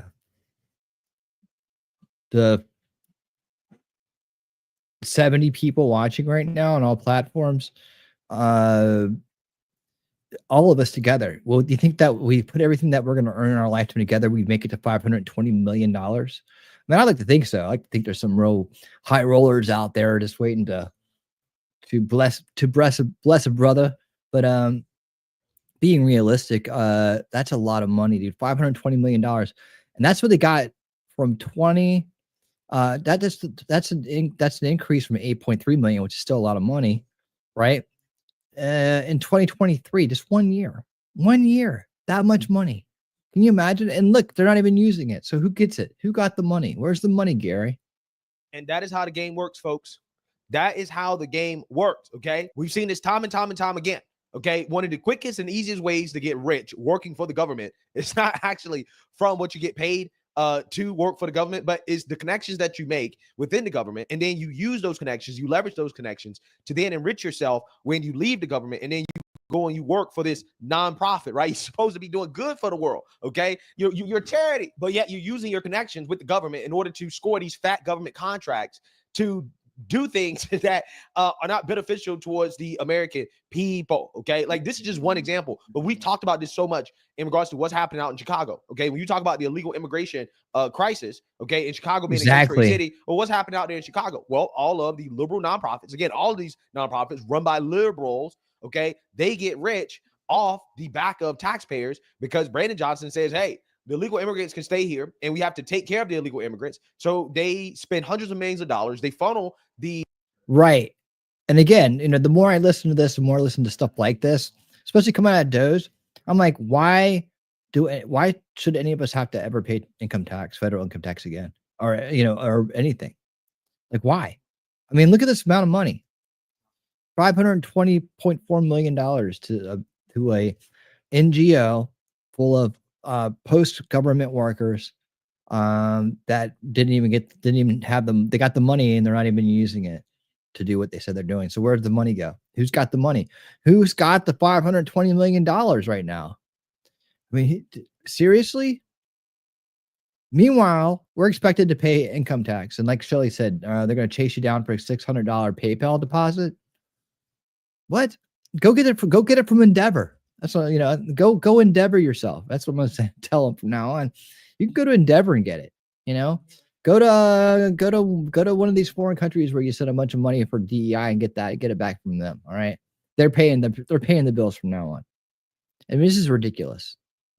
Money to the nonprofits to then service the illegal immigrants. Those nonprofits eventually give kickbacks and other benefits to the politicians who awarded them the contracts, the money to take care of the illegal immigrants. And that's how the game works. Okay. The losers are the taxpayers. The winners are the politicians and the liberal nonprofits. Okay. Look at what happened out there in California. $20+ billion spent on fighting homelessness.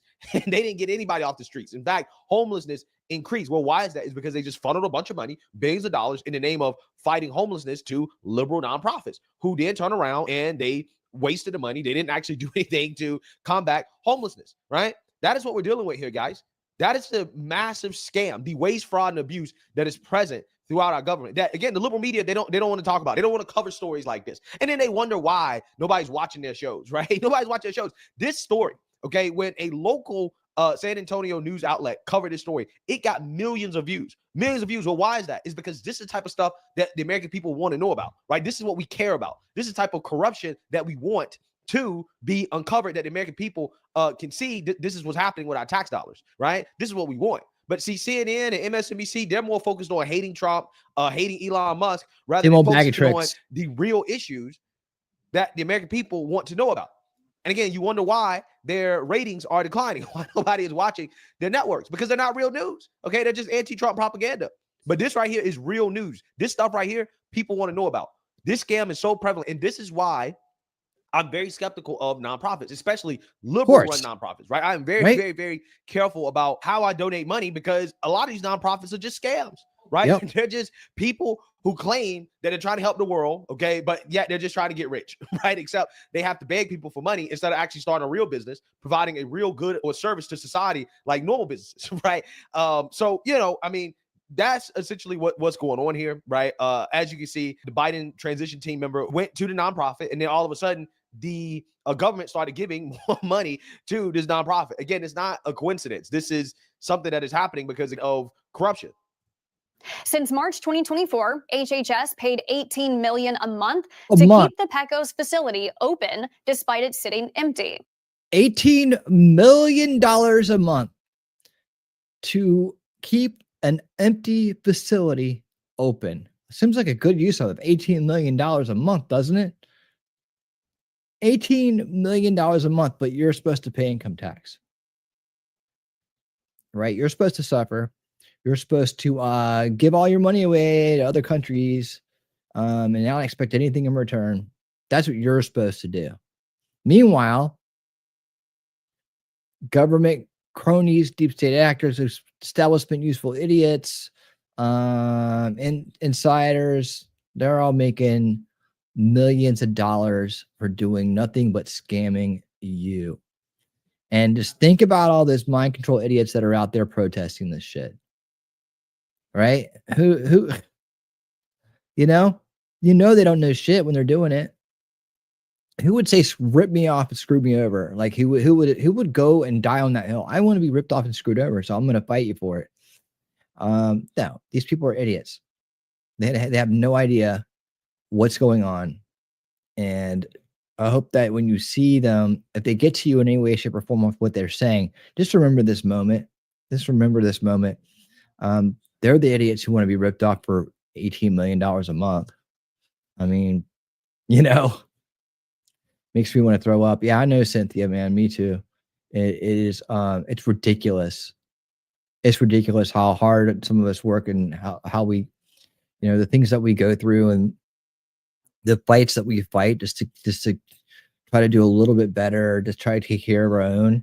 And these people are paying $18 million a month to keep a facility open that's empty. And that just they never put anybody in there. So that's just money down the tubes. Who got that money? It doesn't cost $18 million to rent a facility or to pay the power. Who got that money? Who's got that money, man? That money should be taken back, right? And put towards the debt or something. It should be used for something. It should be used to wipe out our taxes forever. Makes like, this is what they go, we got to pay your taxes and people aren't paying their fair share and all this other shit, right? This is what it's going towards. So what are you talking about? Anybody beating that drum should be looked at very suspiciously. Like you're in on it, right? Mm-hmm. With occupancy below 20%, HHS was able to terminate the contract, saving taxpayers $215 million annually. An investigation by the Free Press found 99.6% of Endeavor's revenue comes from government contracts. With 99.6 government contracts, one from DHHS and another from ICE in 2021, leading to congressional scrutiny and investigations. Yeah, so I want you guys to understand the incentive structure. Dude, ridiculous. Hey, what's up, T-Rex? I see you out there. I know what you want. $20.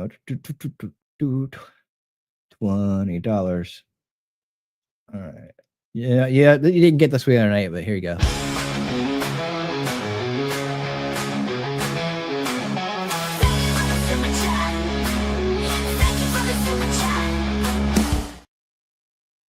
T-Rex Trucking and More. Thank you for the $20 super chat. Just remember, Donald Trump is the president, and even when he wasn't, he was usually late to the rally. So I expect things to actually start around 8:15 to 8:30. What? It's starting at 9. Starting at 9. Unless somebody screwed me over.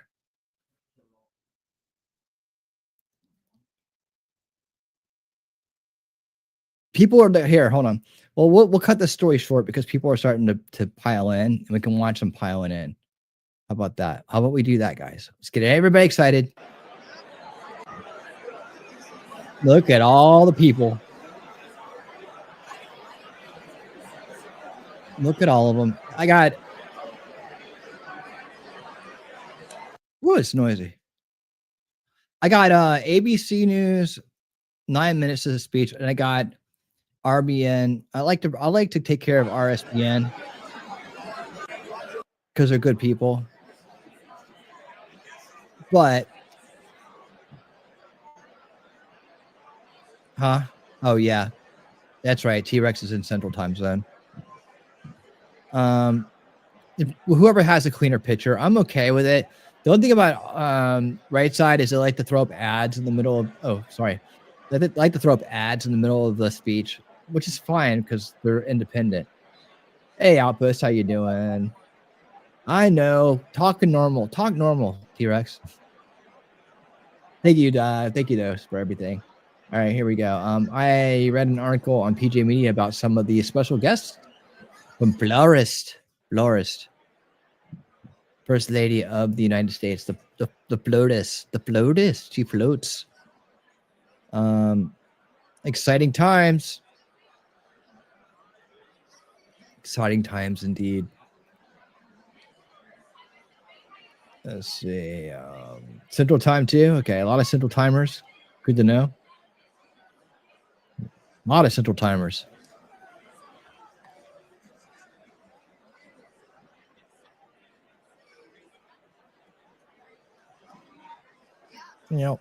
Okay, there we go. Hugs from the corrupt establishment. Uh-oh, hammer down. It's party time.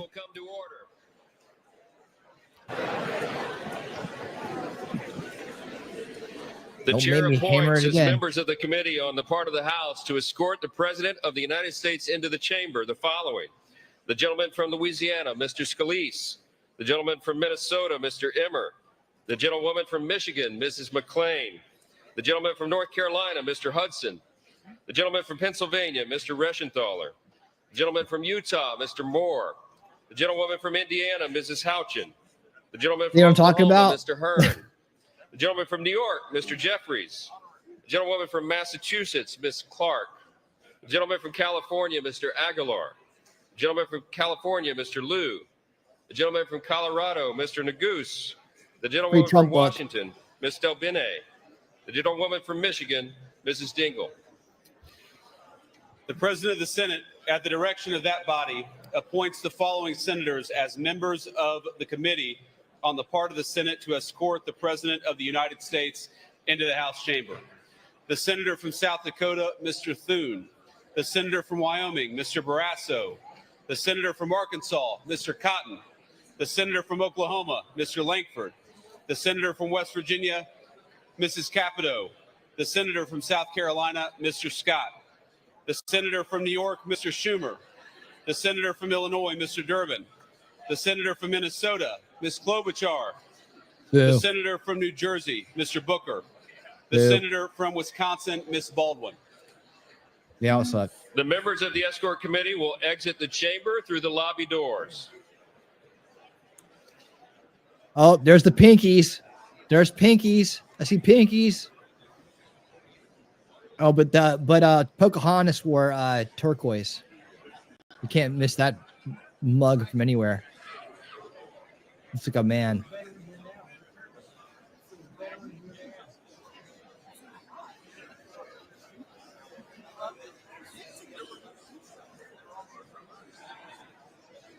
I could be wrong though. These old eyes, they've seen a thing or two.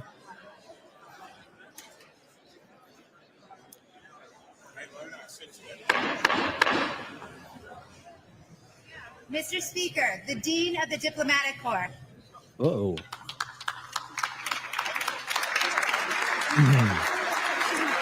I didn't realize we had the Dean coming tonight. Whoa. Big time. Of the Diplomatic Corps. Wow. Wow, wow, wow.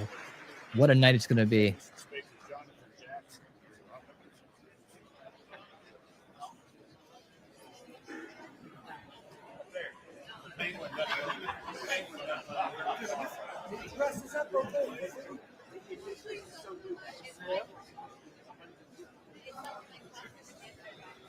My wife loves this gray suit. His wife loves the gray suit.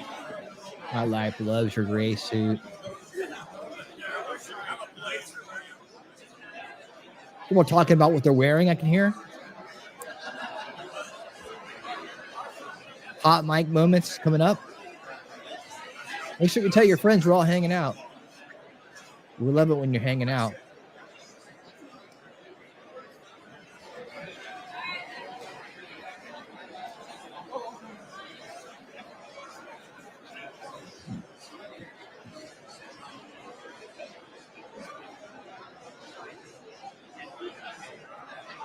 Hey, we're only 60 behind Logic on Rumble.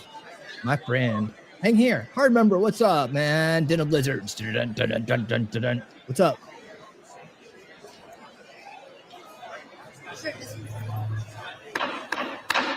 Mr. Speaker, the Chief Justice and Associate Justices of the United States Supreme Court. That's great.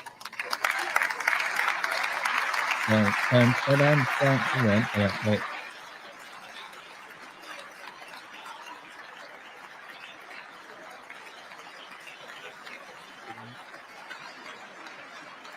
What? Who are these people? There we go. See, you're not wearing a robe. You got here late, guy. Go sit down. How dare you butt in front of the justices? All right. Everybody come on, sassy and on in. Huh. Seems to be somebody missing. Well, who's missing? I see people missing. Did you guys notice that there wasn't seem to be all of them there? Was there a Marxist plant that was missing? I think I saw a Marxist plant missing. Pretty sure I did. Settle your back taxes today. Tell them to fuck off.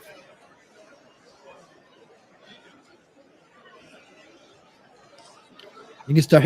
You can you can use my program. Tell them to fuck off. It's just I should watch my language, right? We're an hour and a half in. We're having a good time, right? Don't be dinging my stream. Yeah. Just go to www.furbacktaxessob.com. Evelyn Cox, what's up? How you doing? I didn't see Thomas either, but I also didn't see Kajanji. Yeah, see, Judge Maddie knows. He's a judge. Of course he knows.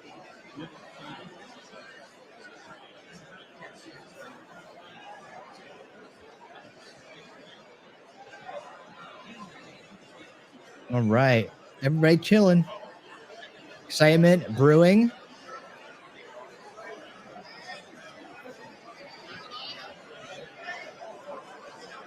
Will Fetterman wear a tie?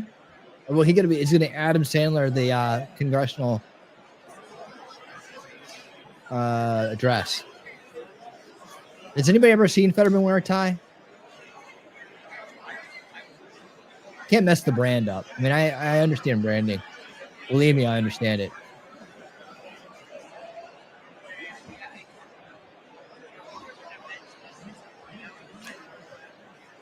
All right.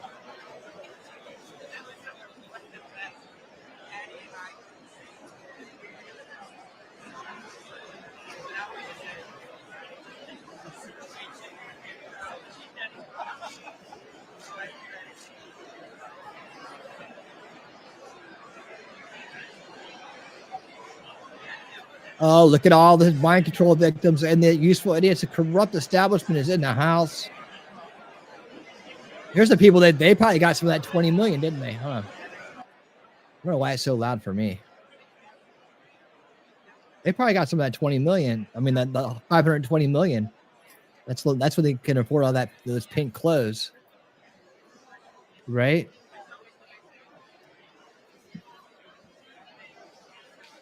Good job, T-Rex. He had one job to do and he did it.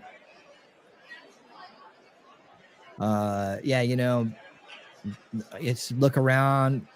You see that Democratic side, you just remember all those numbers. Remember those numbers. 520 million is the number of the day.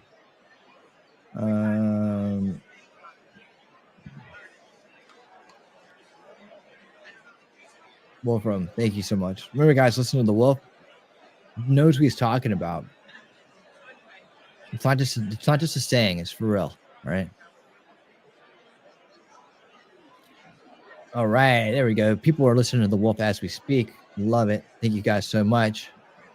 We can do it. We can have a great night together. One big base, happy family. And you had one job, T-Rex, one.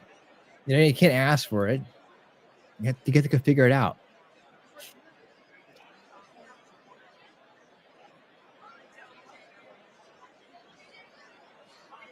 The excitement is brewing. Yep. Oh God, there's what's her face? No, she's cool. MTG is cool. The other one, the one that used to be the head of the Democratic Party, DNC or whatever, chair. The one that screwed over Bernie Sanders.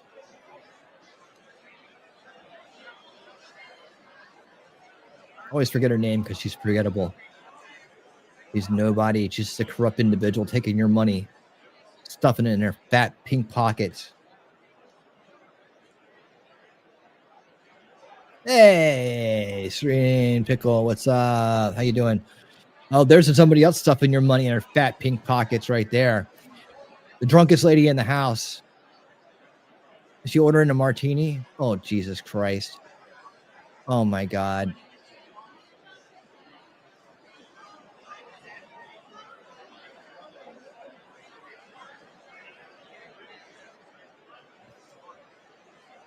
Activists shouldn't be politicians. Should be activists. Uh-oh. Who's next? I see a first lady. Give her the main stage. Woo! Yeah. The hottest first lady in history. Melania Trump.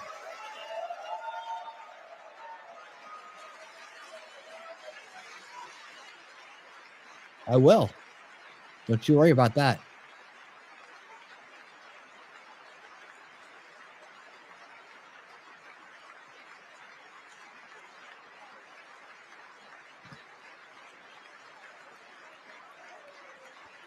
I nominate you as the driver, T-Rex. Oh, yeah.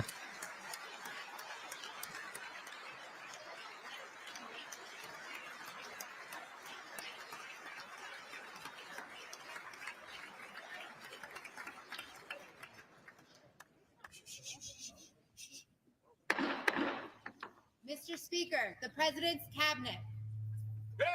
Here we go. The A-team. Rolling in strong. Rolling in strong. There's Mr.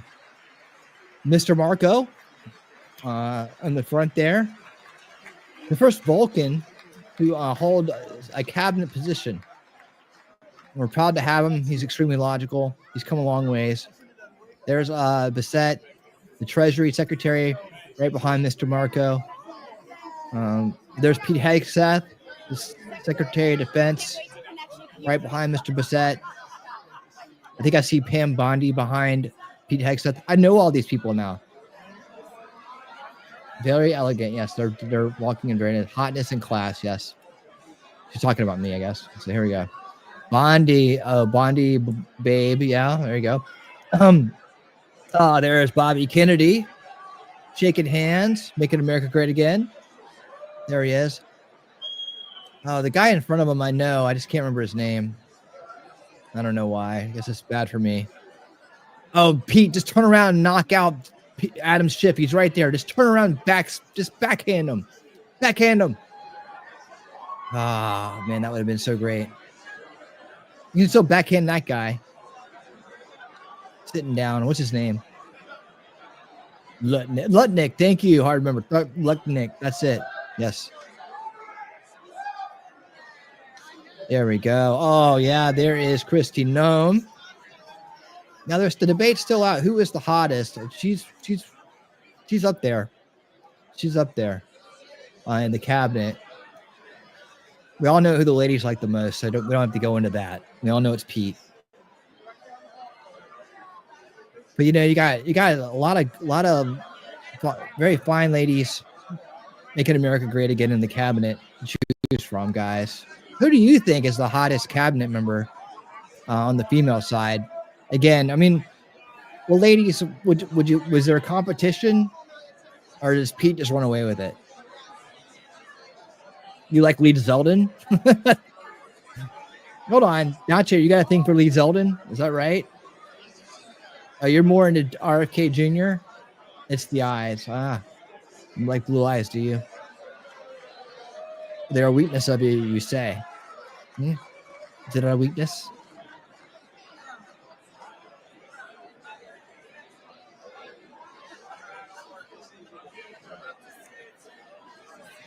Are you just identifying them? You don't have a crush on Lee Zeldin?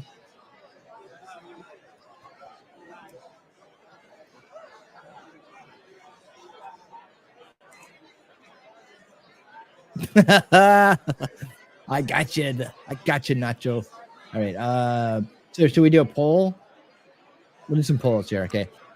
First up, ladies first. All right. So who should be in this poll?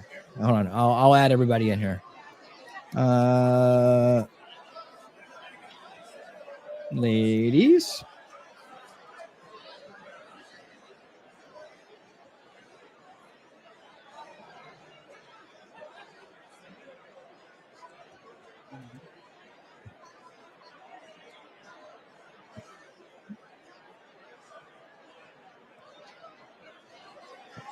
Of course, guys, you can answer this too, but this means you're gay. All right, here we go. All right.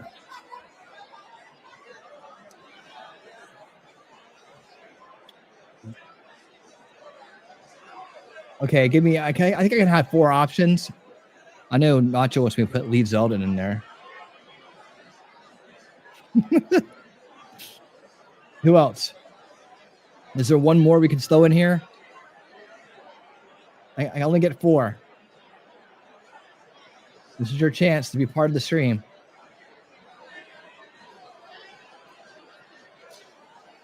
Guys, ladies, gentlemen, anybody? Anybody listening? Hello? Hello? Hello?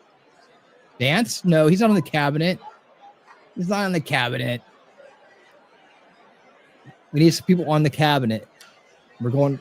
The question is, ladies, who do you think the hottest dude cabinet member is? T-Rex, I'm going to pretend like you didn't say that. Okay? I'm going to pretend like you didn't say that. I even warned everybody off. Okay. Well, I need one more name, or we're just going with the 3. One more name.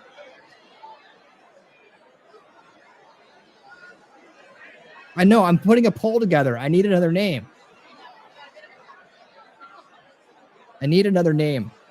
One more name. I got RFK, Pete, Lee, and who else? Somebody give me a name. Somebody. Secret crush time. I've already said Kennedy. Rubio? You want me to put Rubio? Is there any of you ladies have a thing for short Vulcans? Does Rubio qualify? Cash? Not Rubio. Cash Patel? Cash? JD Vance is not in the cabinet. He's the vice president. He's the vice president. He's the president of Congress. Come on, guys. Anybody? Longino, is he in the cabinet? I'm talking about cabinet heads. People that had to get confirmed.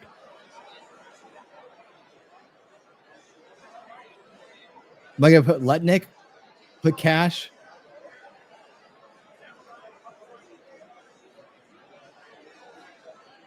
No, he does have Cloud. He has a hot girlfriend. Okay, Cash. All right, you're going to see that the poll already had all this in there. Guess. There we go. All right, ladies. And I won't even say it. You actually better not vote in that poll. Nobody. This is for the ladies, guys. All right. Unless you swing that way, don't touch it. I'm counting. You're gonna get your poll to come up next, right? Oh man. You get your own. You'll get your own questions. You get your own question. I'll put it that way. God bless America. On this wonderful night. God bless America on this wonderful night. Thank you guys so much for being here and being part of the stream. Cash will doing a straight tequila night, huh? Straight tequila. What about margarita? Does that count? Maybe have a pitcher, an entire pitcher of margaritas. Would that give the same tequila night effect? I mean, you know, lick it, suck it, shoot it, or lick it, shoot it, suck it.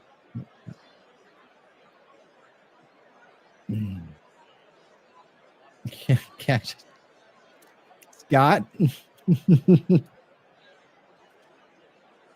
I recognize. Let's see. Just a reminder, T-Rex is currently sponsoring the stream at $20 of generosity and baseness. He's doing a great job doing what he does. And he just wants to, you know, remind each and every one of you that affliction and hardship awaits those who resist. Yep. Friendly reminder. How's that poll going so far? Well, the ladies are climbing all over the poll. Wow, I'm surprised so far.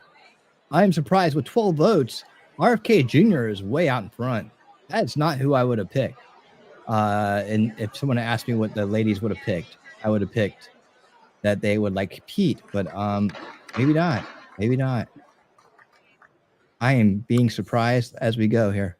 I'll let that one run for a while here, and then we'll do the next one. President of the United States. Here we go. Big screen. Yes.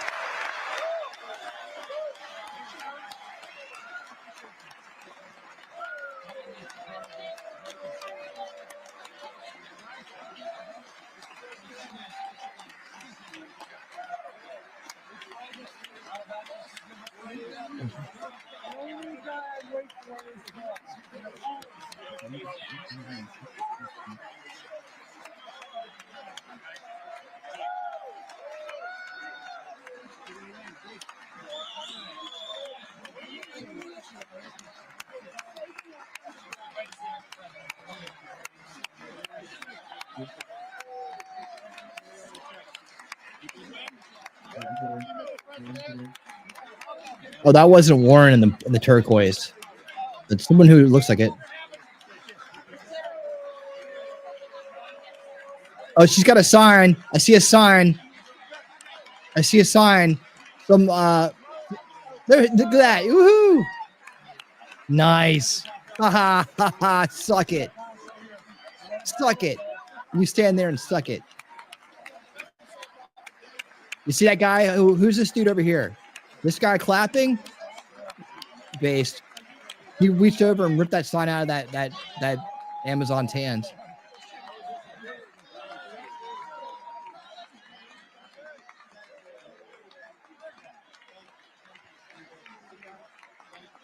By her accounts, if this isn't normal, then corruption is, and that's what she wants. She wants corruption because she's probably been stealing money from the taxpayers the entire time, and she knows she's going down if she doesn't stop the reformist patriots of America from coming in and putting a stop to her criminality.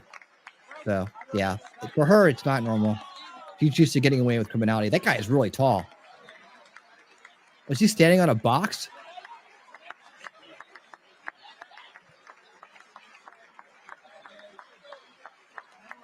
I think he's standing on something. He doesn't look like he should be that tall.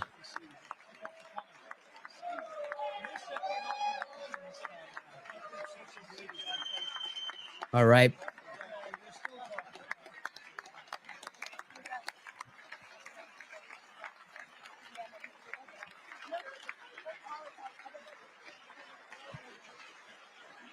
Thank you for the job, sir. All right. How's the poll going here? Only 12, still 12 votes. So we only got 12 ladies in the house. You guys going to be the deciding factor? I got to let it run a little bit longer. Right now, I know there's 12 ladies in the house. I guess. But... Hey, thanks, Angry. How you doing, buddy? Good to see you. Good to see you, my friend. Hope things are going well for you. Should be an exciting night. Oh, the good old walk-in. If we can't get to the rest of it tonight, we'll do the Putin interview on Thursday.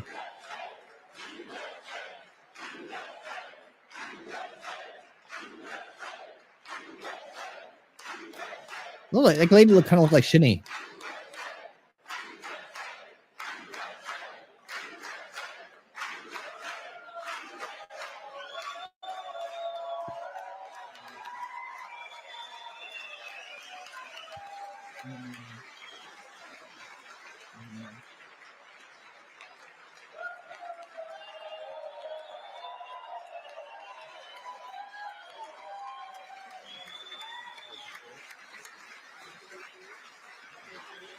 All right, ladies and gentlemen, here we go.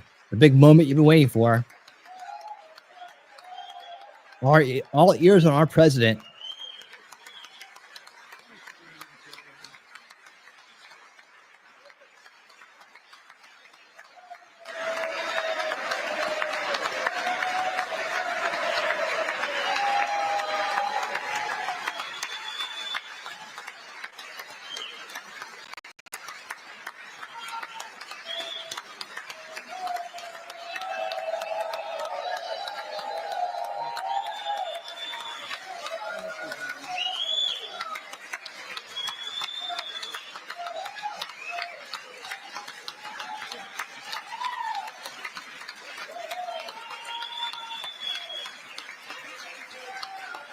Thank you.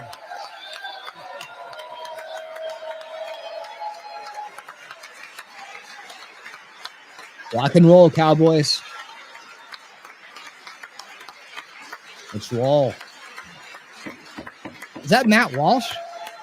Is that Matt Walsh? Thank you very much. Thank you very much. It's a great honor. Thank you very much. Speaker Johnson, Vice President Vance, the First Lady of the United States,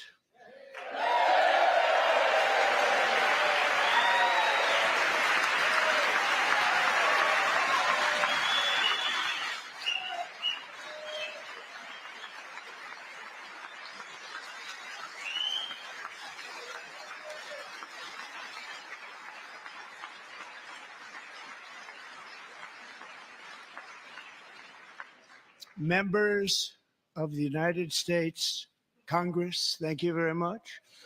And to my fellow citizens, America is back. Yeah. Damn right. Take that, commies.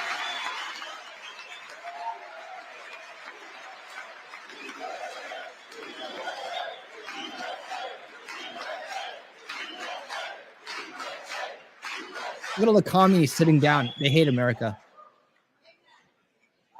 6 weeks ago, I stood beneath the dome of this Capitol and proclaimed the dawn of the golden age of America. From that moment on, it has been nothing but swift and unrelenting action to usher in the greatest and most successful era in the history of our country. Thank you for the $5 super chat, Harb. We've Remember, accomplished more in 43 days I'll than give you a most clip after this is over. administrations accomplished in 4 years or 8 years, and we are just getting started.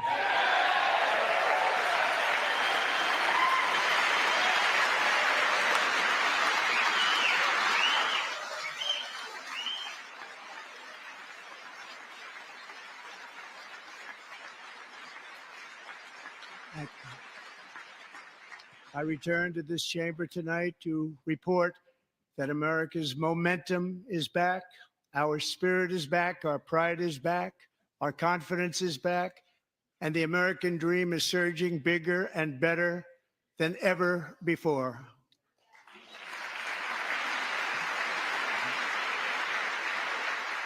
The American dream is unstoppable, and our country is on the verge of a comeback, the likes of which the world has never witnessed and perhaps will never witness again. I hope they don't need to. Never been anything like it. Let's hope they don't need to. The presidential election of November 5th was a mandate like has not been seen in many decades. We won all 7 swing states, giving us an electoral college victory of 312 votes.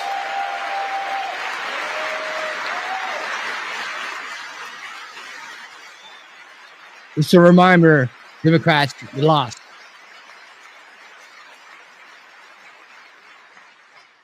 We won the popular vote by big numbers and won counties in our country.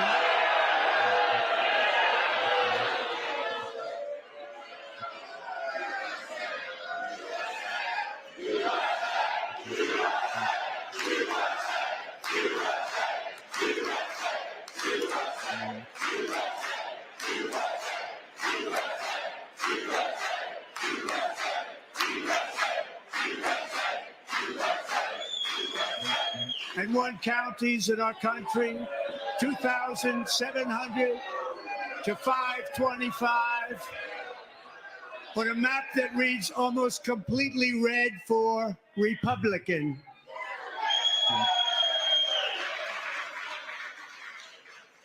Now, for the first time in modern history, more Americans believe that our country is headed in the right direction than the wrong direction. In fact, it's an astonishing record. This is 27 holy point shit. swing, the most ever.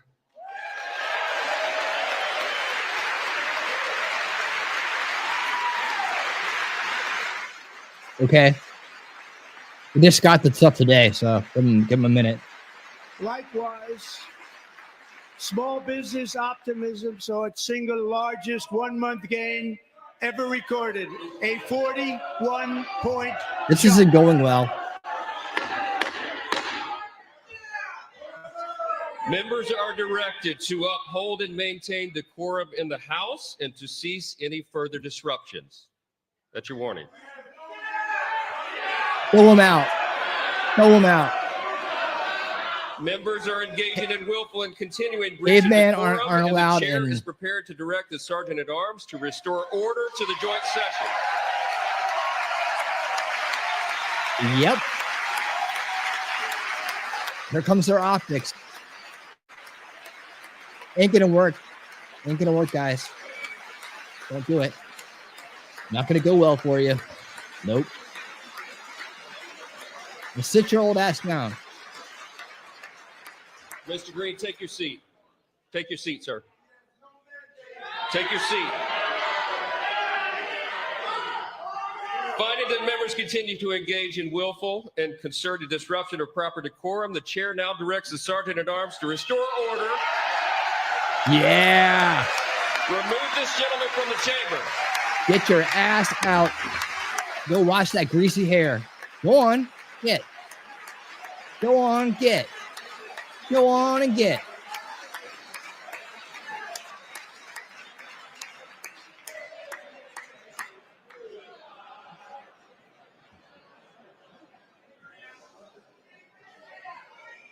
This could turn into a fight.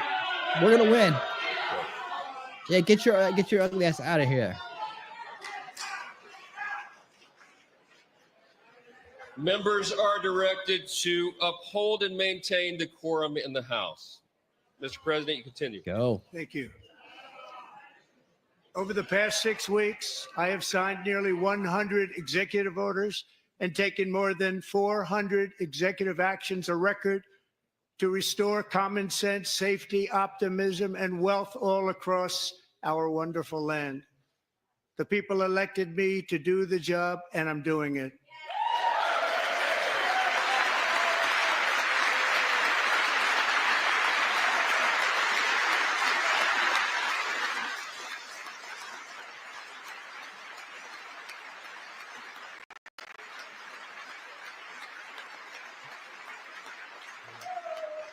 In fact, it has been stated by many that the first month of our presidency, it's our presidency, is the most successful in the history of our nation.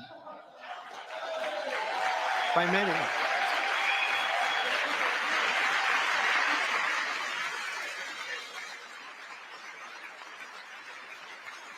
And what makes it even more impressive is that, do you know who number 2 is? George Washington. How about that? How about that? I don't know about that list, but we'll take it. Within hours of taking the oath of office, I declared a national emergency on our southern border, and I deployed the U.S. military and Border Patrol to repel the invasion of our country. And what a job they've done. As a result, illegal border crossings last month were by far the lowest ever recorded, ever. Oh, yeah.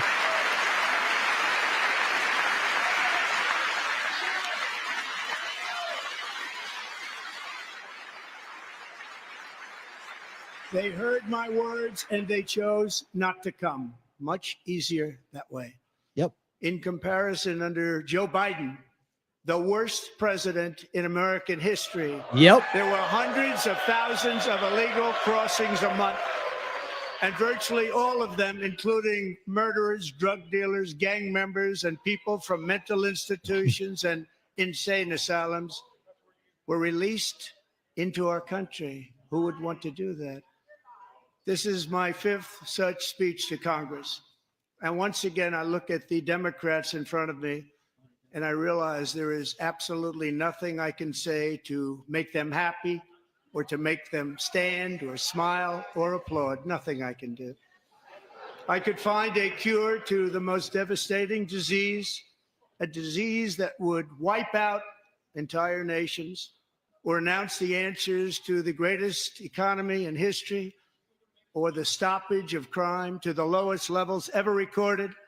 And these people sitting right here will not clap, will not stand, and certainly will not cheer for Marxists. these astronomical Ugh. achievements. They won't do it, no matter what. Puke. Five times I've been up here. It's very sad, and it just shouldn't be this way.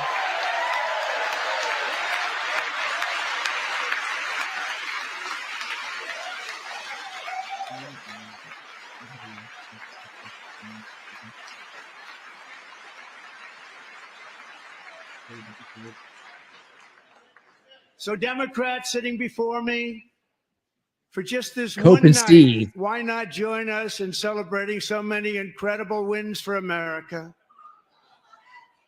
For the good of our nation, let's work together and let's truly make America great again. Oh, she got a bottle in her hand? Is that a straw?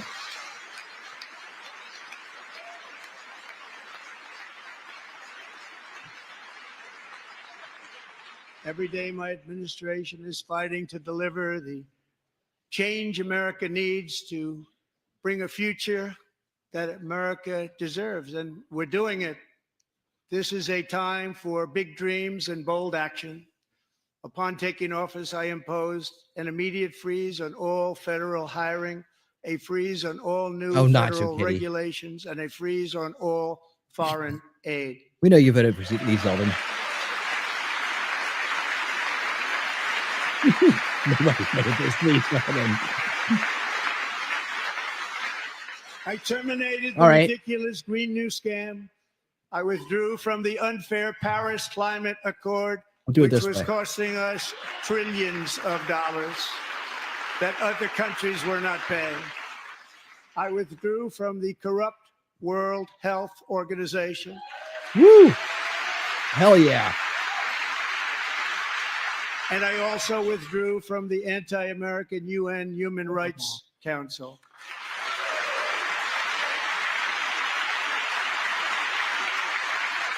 We ended all of Biden's environmental restrictions that were making our country far less safe and totally unaffordable. And importantly, we ended the last administration's insane electric vehicle mandate saving our auto workers and companies from economic destruction.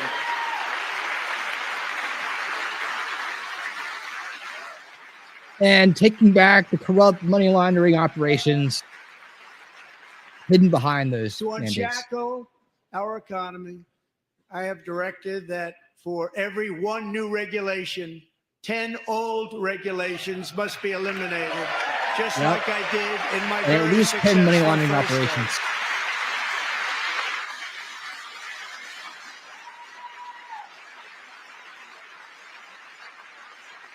And in that first term, we set records on ending unnecessary rules and regulations like no other president had done before. We ordered all federal workers to return to the office. They will either show up for work in person or be removed from their job.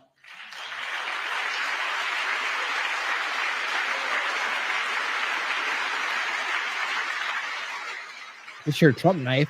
You may need it. And we've ended weaponized government where, as an example, a sitting president is allowed to viciously prosecute his political opponent, like me. How did that work out? Not too good. Not too good.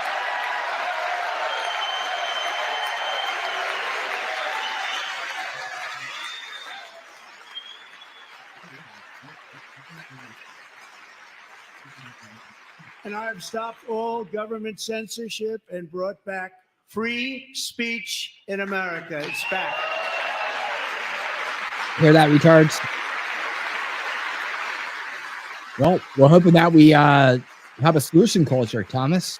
And So 2 that days ago, I signed that void an isn't order filled. making English the official language of the United States of America. Yes. Finally.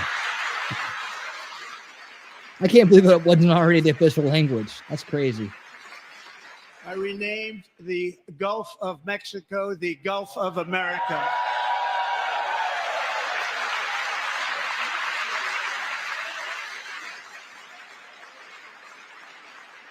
And likewise, I renamed for a great president, William McKinley, Mount McKinley again. Beautiful Alaska. We love Alaska. Yes, we do, T-Rex. Yes, we do. We've ended the tyranny of so-called diversity, equity, and inclusion policies There you all go. across See? the entire federal government and indeed the private sector and our military. Billy will explain it to you in the chat. You still And there? Our country will be woke Well, they threw her no out. longer.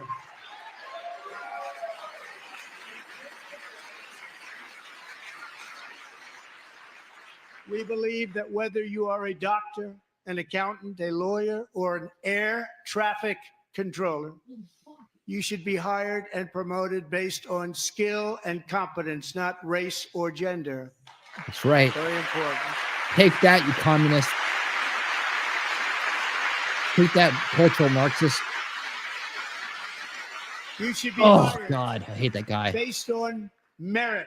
And the Supreme Court, in a brave Go and with very Steve. powerful decision, has allowed us to do so. Thank you. Thank you very much. Thank you. We have removed the poison of critical race theory from Yes. our public schools, and I Yes. signed an order making it the official policy of the United States government that there are only two genders, male and female. We call solutions in process. Take that, you Marxist bastards. You sit there and stew in your own filth. I also signed an executive order to ban men from playing in women's sports.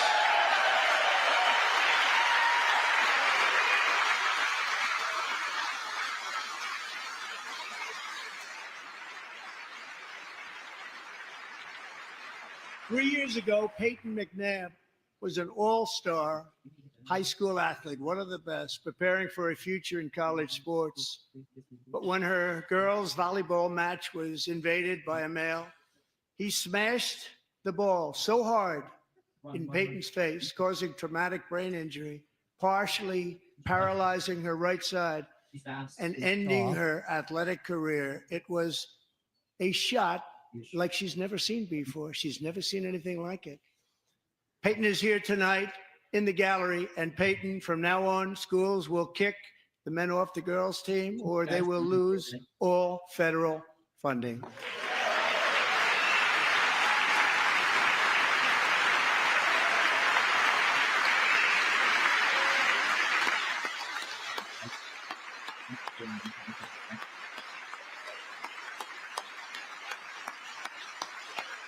T-Rex is in love.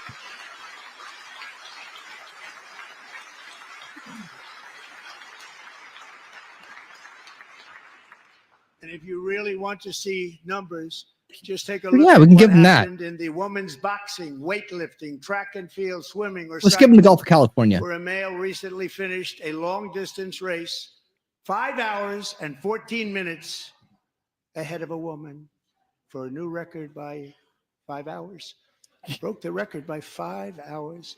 It's Holy demeaning shit. for women, and it's very bad for our country. 5 We're hours? not going to put up with it any longer. Y'all just ain't good at that sport, man.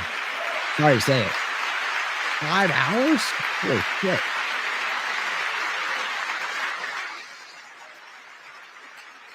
Only 10 votes this time on the poll?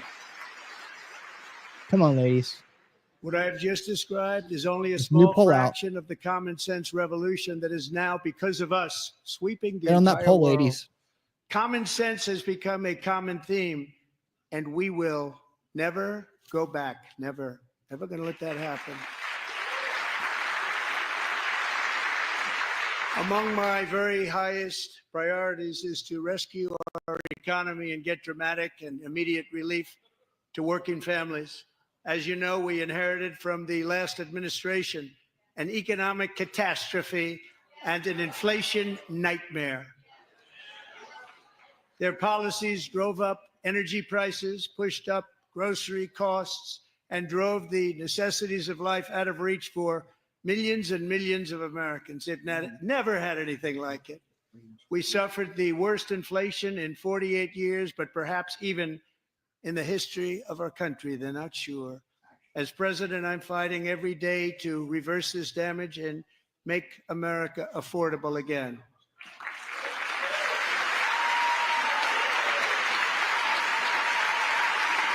Go.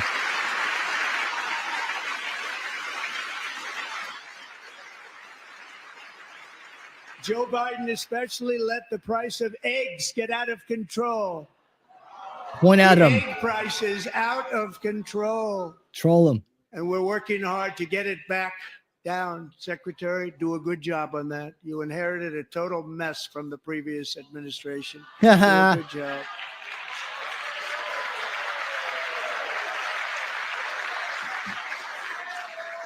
Yeah, get your ass out.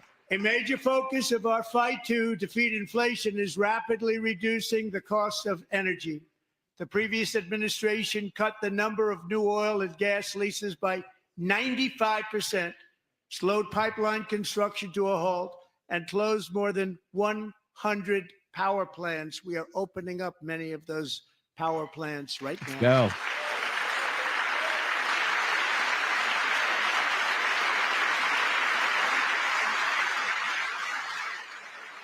And frankly, we have never seen anything like it. That's why on my first day in office, I declared a national energy emergency.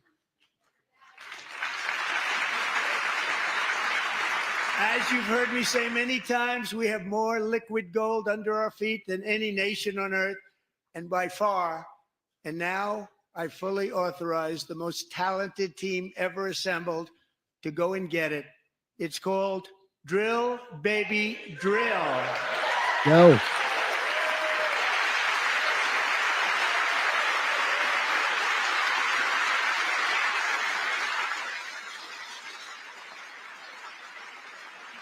My administration is also working on a gigantic natural gas pipeline in Alaska, among the largest in the world, where Japan, South Korea, and other nations want to be our partner with investments of trillions of dollars each. There's never been anything like that one.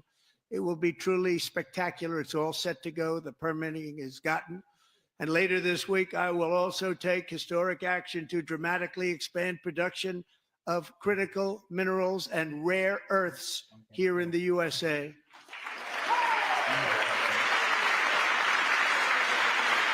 Looking out for America.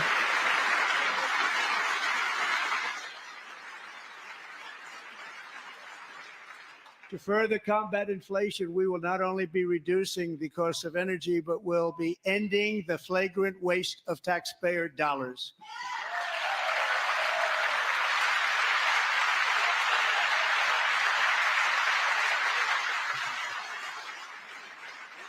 And to that end, I have created the brand new Department of Government Efficiency, DOGE. Perhaps you've heard of it. Perhaps. Yeah. That's right. Hope and seed, corrupt money laundering, stealing, Which tax is stealing. headed by Elon Musk, who is in the gallery Criminals. tonight. Let's go.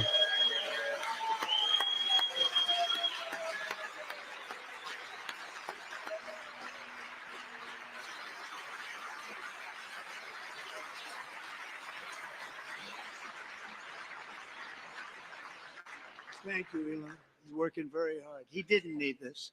He didn't need this. Thank you very much. We appreciate it. Everybody here, even this side, appreciates it, I believe. They just don't want to admit that. Just listen to some of the appalling waste we have already identified. $22 billion from HHS Let it fly. to provide free housing and cars for illegal aliens. $45 million for diversity, equity, and inclusion scholarships in Burma. $40 million to improve the social and economic inclusion of sedentary migrants. Nobody knows what that is. $8 million to promote LGBTQI+ in the African nation of Lesotho, which Yeah, they need nobody it has there. ever heard of. $60 million for indigenous peoples and Afro-Colombian empowerment in Central America. $60 million. $8 million for making mice transgender. This is real. $32 million for a left-wing propaganda operation in Moldova. $10 million for male circumcision in Mozambique. $20 million for the Arab Sesame Street in the Middle East. It's a program. $20 million for a program. $1.9 billion to recently created Decarbonization of Homes Committee, headed up, and we know she's involved. Just at the last moment, the money was passed over by a woman named Stacey Abrams. Boo. Boo. A $3.5 million consulting contract for lavish fish monitoring. $1.5 million for voter confidence in Liberia. $14 million for social cohesion in Mali. $59 million for illegal alien hotel rooms in New York City. He's a real estate developer. He's done very well. $250,000 to increase vegan local climate action innovation in Zambia. $42 million for social and behavior change in Uganda. $14 million for improving public procurement in Serbia. $47 million for improving learning outcomes in Asia. Asia's doing very well with learning. You know what we're doing. We should use it ourselves. And $101 million for DEI contracts at the Department of Education, the most ever paid, nothing even like it. Under the Trump administration, all of these scams, and they're far worse, but I didn't think it was appropriate to talk about them. They're so bad. Many more have been found out and exposed and swiftly terminated by a group of very intelligent, mostly young people, headed up by Elon, and we appreciate it. We found hundreds of billions of dollars of fraud.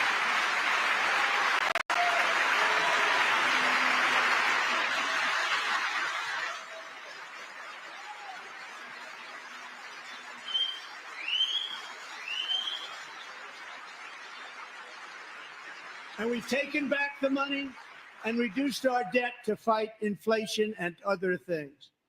Taking back a lot of that money. We got it just in time. This is just the beginning. The Government Accountability Office, a federal government office, has estimated annual fraud of over $500 billion in our nation, and we are working very hard to stop it. We're going to. We're also identifying shocking levels of incompetence and probable fraud in the Social Security program for our seniors, and that our seniors and people that we love rely on. Believe it or not, government databases list 4.7 million Social Security members from people aged 100 to 109 years old. It lists 3.6 million people from ages 110 to 119. I don't know any of them. I know some people that are rather elderly, but not quite that elderly. 3.47 million people from ages 120 to 129. 3.9 million people from ages 130 to 139. 3.5 million people from ages 140 to 149. And money is being paid to many of them. And we're searching right now. In fact, Pam, good luck. Good luck. We're all counting on you.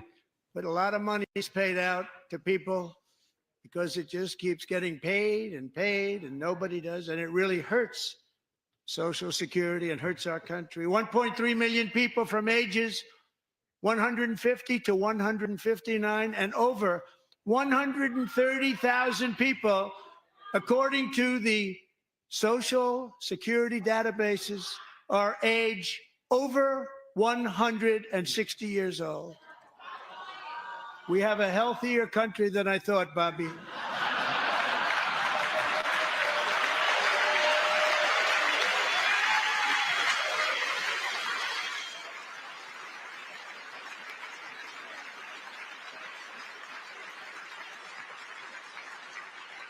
Including, to finish, 1,039 people between the ages of 220 and 229, one person between the age of 240 and 249, and one person is listed at 360 years of age. Nancy Pelosi. More than 100 years, more than 100 years older than our country. But we're going to find out where that money's going. And it's not going to be pretty. By slashing all of the fraud, waste, and theft we can find, we will defeat inflation, bring down mortgage rates, lower car payments and grocery prices, protect our seniors, and put more money in the pockets of American families.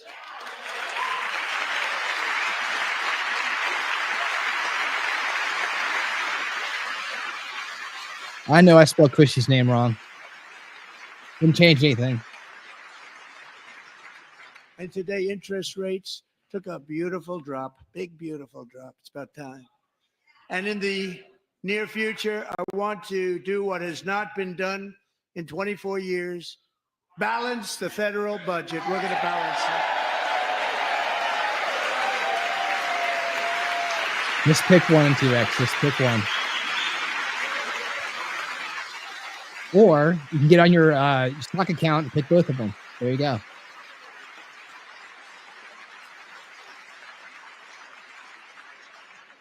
With that goal in mind, we have developed in great detail what we are calling the gold card, which goes on sale very, very soon. For $5 million, we will allow the most successful job-creating people from all over the world to buy a path to U.S. citizenship. It's like the green card, but better and more sophisticated. And these people will have to pay tax in our country. They won't have to pay tax from where they came. The money that they've made, you wouldn't want to do that, but they have to pay tax, create jobs.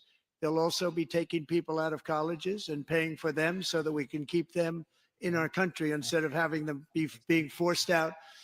Number one, at the top school, as an example, being forced out and not being allowed to stay and create tremendous numbers of jobs and great success for a company out there. So while we take out the criminals, killers, traffickers, and child predators who are allowed to enter our country under the open border policy of these people, the Democrats, the Biden administration, the open border insane policies that you've allowed to destroy our country, we will now bring in brilliant, hardworking, job-creating people.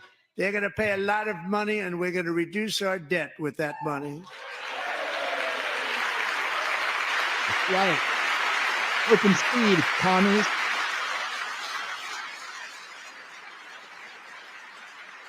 Americans have given us a mandate for bold and profound change.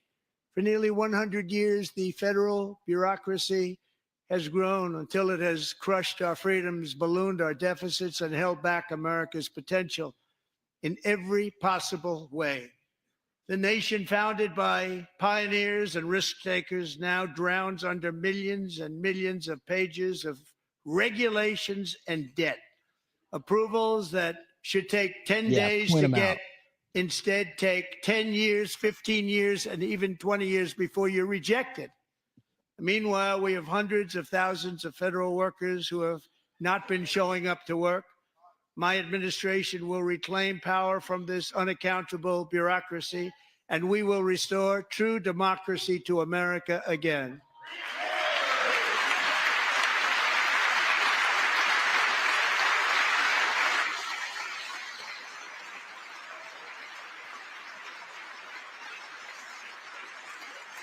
And any federal bureaucrat who resists this change will be removed from office immediately. Because we are draining the swamp. It's very simple. And the days of rule by unelected bureaucrats are over.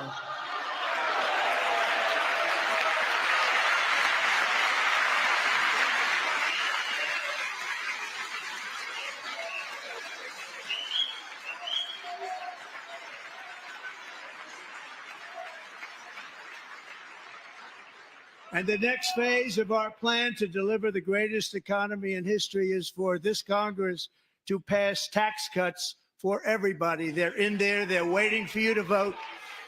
And I'm sure that the people on my right, I don't mean the Republican right, but my right here, I'm sure you're going to vote for those tax cuts, because otherwise I don't believe the people will ever vote you into office. So I'm doing you a big favor by telling you that. But I know this group is going to be voting for the tax.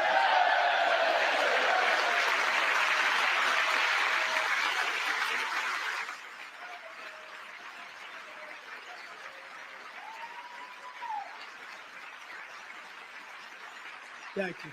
It's a very, very big part of our plan. We had tremendous success in our first term with it. A very big part of our plan. We're seeking permanent income tax cuts all across the board.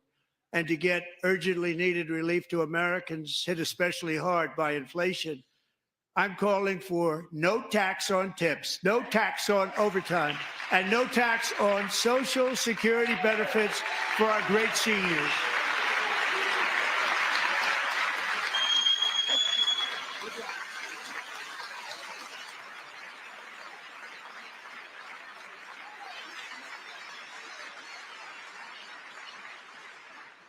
And I also want to make interest payments on car loans tax deductible, but only if the car is made in America.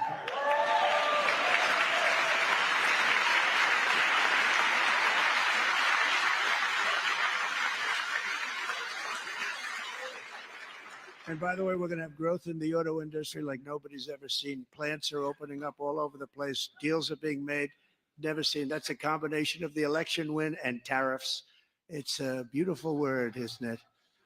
That, along with our other policies, will allow our auto industry to absolutely boom. It's going to boom. Spoke to the majors today, all three, the top people, and they're so excited. In fact, already numerous car companies have announced that they will be building massive automobile plants in America, with Honda just announcing a new plant in Indiana, one of the largest anywhere in the world.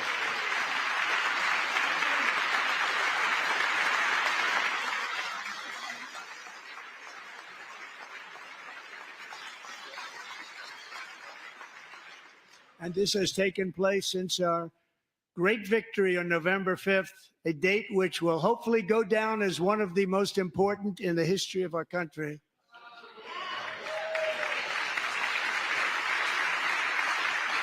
In addition, as part of our tax cuts, we want to cut taxes on domestic production and all manufacturing. And just as we did before, we will provide 100% expensing. It will be retroactive to January 20th, 2025. And it was one of the main reasons why our tax cuts were so successful in our first term, giving us the most successful economy in the history of our country. First term. We had a great first term.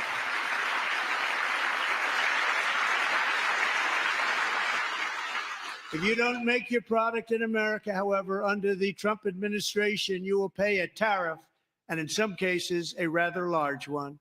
Other countries have used tariffs against us for decades, and now it's our turn to start using them against those other countries. On average, the European Union, China, Brazil, India, Mexico, and Canada, have you heard of them? And countless other nations charge us tremendously higher tariffs than we charge them. It's very unfair. India charges us auto tariffs higher than 100%. China's average tariff on our products is twice what we charge them. And South Korea's average tariff is 4 times higher. Think of that, 4 times higher. And we give so much help militarily and in so many other ways to South Korea, but that's what happens. This is happening by friend and foe.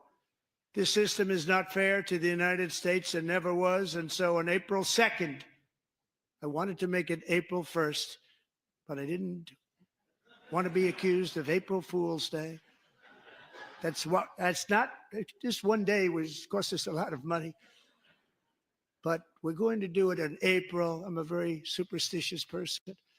April 2nd, reciprocal tariffs kick in.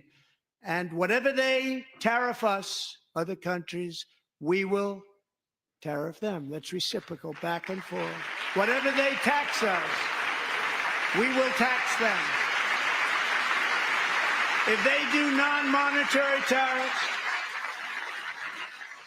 to keep us out of their market, then we will do non-monetary barriers to keep them out of our market. There's a lot of that, too. They don't even allow us in their market. We will take in trillions and trillions of dollars and create jobs like we have never seen before. I did it with China, and I did it with others, and the Biden administration couldn't do anything about it because there was so much money they couldn't do anything about it. We have been ripped off for decades by nearly every country on earth, and we will not let that happen any longer. All right. I'm back.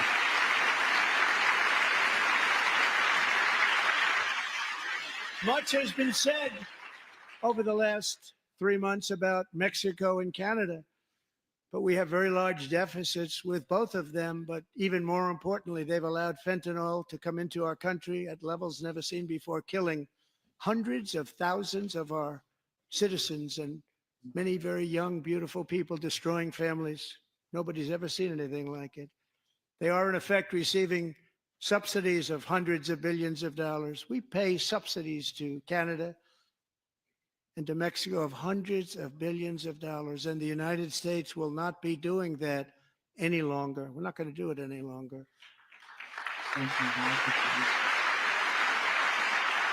Thanks to our America First policies we're putting into place, we have had $1.7 trillion of new investment in America in just the past few weeks.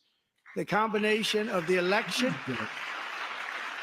and our economic policies that people of SoftBank, one of the most brilliant anywhere in the world, announced a $200 billion investment. OpenAI and Oracle, Larry Ellison, announced $500 billion investment, which they wouldn't have done if Kamala had won. Apple announced $500 billion investment. Tim Cook called me. He said, I cannot spend it fast enough. It's going to be much higher than that, I believe. They'll be building their plants here instead of in China. And just yesterday, Taiwan Semiconductor, the biggest in the world, most powerful in the world, has a tremendous amount, 97% of the market, announced a $165 billion investment to build the most powerful chips on earth right here in the USA.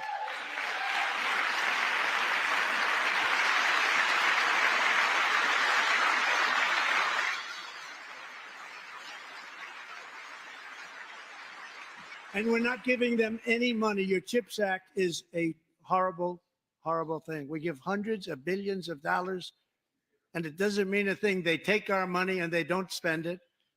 All that meant to them, we're giving them no money.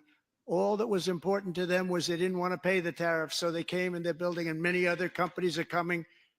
We don't have to give them money. We just want to protect our businesses and our people. And they will come because they won't have to pay tariffs if they build in America. So it's very amazing. You should get rid of the CHIP Act, and whatever's left over, Mr. Speaker, you should use it to reduce debt or any other reason you want to.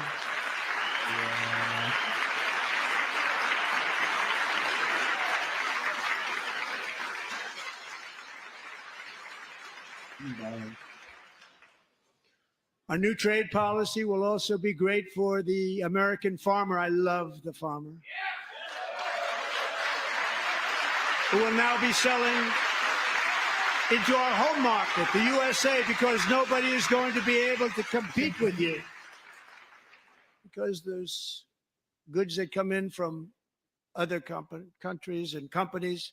They're really in a... Sorry, guys. They pour in, and they hurt our American farmers. The tariffs will go on agricultural product coming into America, and our farmers, starting on April 2nd, it may be a little bit of an adjustment period. We had that before when I made the deal with China, $50 billion of purchases, and I said, just bear with me, and they did. They did. Probably have to bear with me again, and this will be even better. That was great. The problem with it was that Biden didn't enforce it. He didn't enforce it. $50 billion of purchases.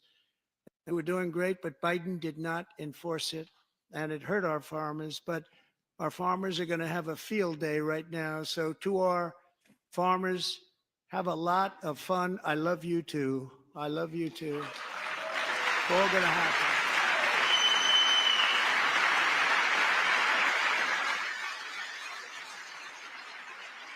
And I have also imposed a 25% tariff on foreign aluminum, copper, lumber, and steel, because if we don't have, as an example, steel and lots of other things, we don't have a military, and frankly, we just won't have a country very long.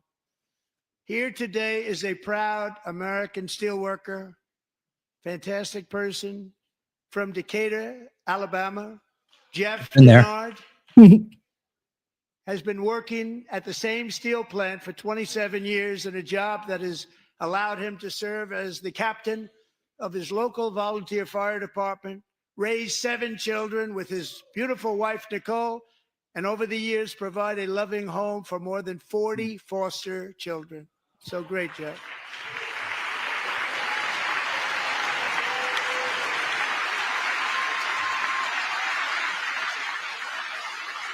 Thank you, Jeff. Thank you, Jeff.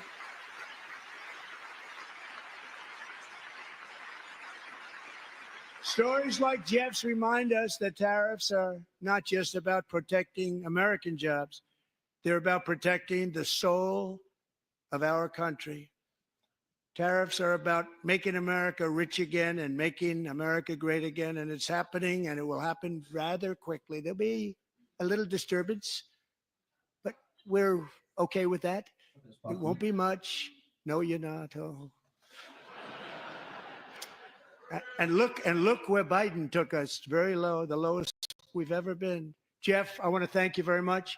And I also want to recognize another person who has devoted herself to foster care community. She works so hard on it. A very loving person, our magnificent First Lady of the United States.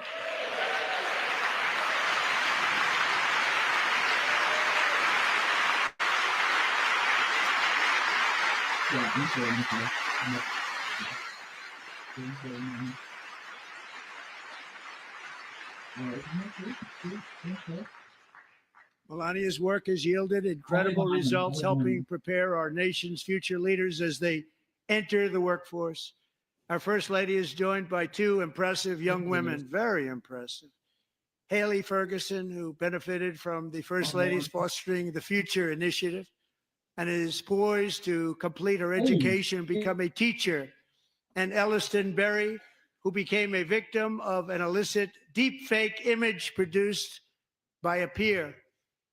With Elliston's help, the Senate just passed the Take It Down Act, and this is so important. Thank you very much, John. John Thune, thank you. Stand up, John. Thank you, John.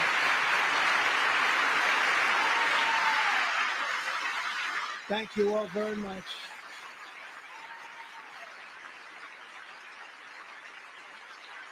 Thank you. And thank you to John Thune and the Senate. Great job. To criminalize the publication of such images online is terrible, terrible thing. And once it passes the House, I look forward to signing that bill into law. Thank you. And I'm going to use that bill for myself, too, if you don't mind. Because nobody gets treated worse than I do online. Nobody. That's great. Thank you very much to the Senate. Thank you. But if we truly care about protecting Americans' children, no step is more crucial than securing America's borders.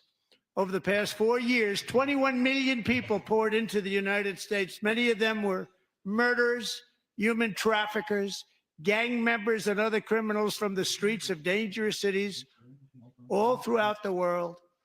Because of Joe Biden's insane and very dangerous open border policies, they are now strongly embedded in our country, but we are getting them out and getting them out fast.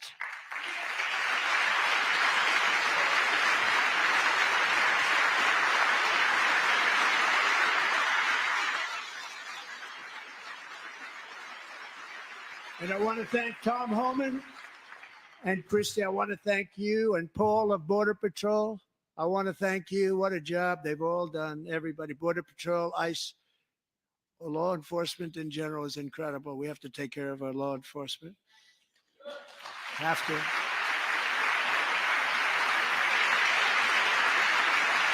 Last year,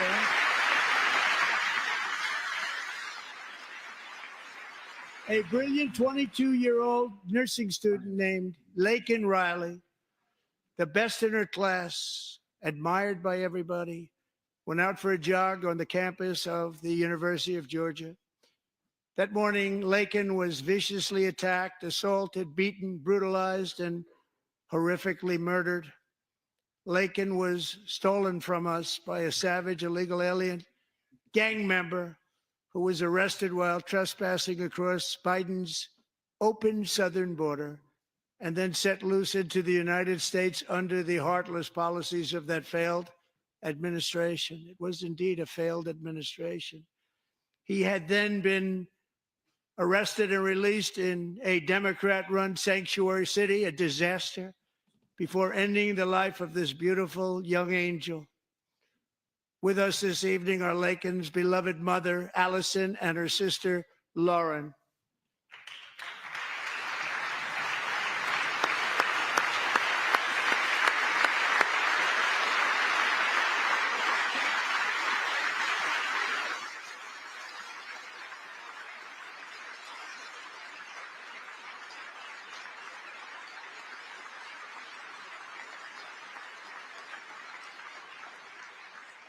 Last year, I told Laken's grieving parents that we would ensure their daughter would not have died in vain.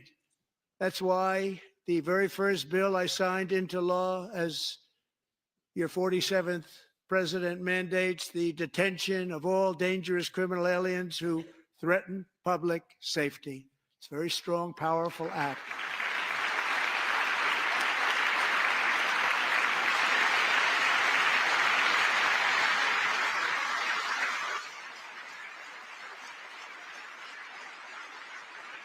It's called the Laken-Riley Act. So Allison and Lauren, America will never, ever forget our beautiful Laken Hope Riley.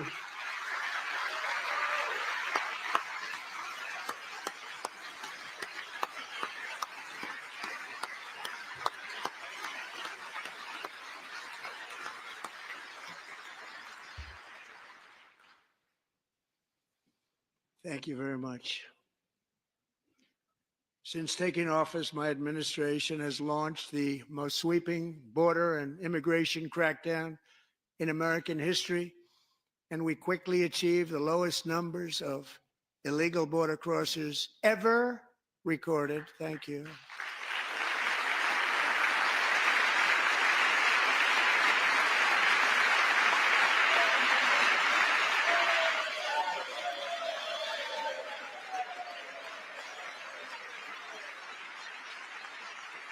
The media and our friends in the Democrat Party kept saying we needed new legislation. We must have legislation to secure the border.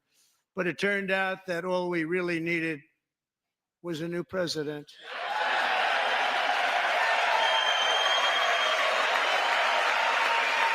That's right.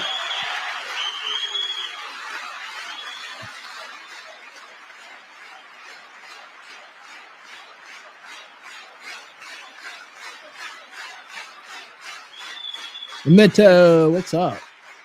Joe Biden didn't just open our borders, he flew illegal aliens over them to overwhelm our schools, hospitals, and communities throughout the country. Entire towns like Aurora, Colorado, and Springfield, Ohio, buckled under the weight of the migrant occupation and corruption like nobody's ever seen before. Beautiful towns destroyed.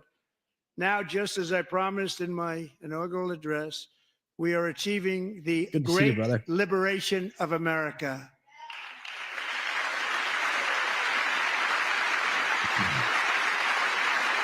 In the corrupt establishment, you see them all sitting down right there. But there still is much work to be done. Here tonight is a woman I have gotten to know, Alexis Nungari from Houston. Wonderful woman. Last June, Alexis's 12-year-old daughter, her precious Jocelyn, walked to a nearby convenience store. She was kidnapped, tied up, assaulted for 2 hours under a bridge, and horrifically murdered. Arrested and charged with this heinous crime are 2 illegal alien monsters from Venezuela, released into America by the last administration through their ridiculous open border. The death of this beautiful 12-year-old girl and the agony of her mother and family touched our entire nation greatly. Alexis, I promised that we would always remember your daughter, your magnificent daughter. And earlier tonight, I signed an order keeping my word to you. One thing I have learned about Jocelyn is that she loved animals so much. She loved nature. Across Galveston Bay, from where Jocelyn lived in Houston, you will find a magnificent national wildlife refuge, a pristine, peaceful, 34,000-acre sanctuary for all of God's creatures on the edge of the Gulf of America. Alexis, moments ago, I formally renamed that refuge in loving memory of your beautiful daughter, Jocelyn. So, Mr. Vice President, if you would, may I have the order?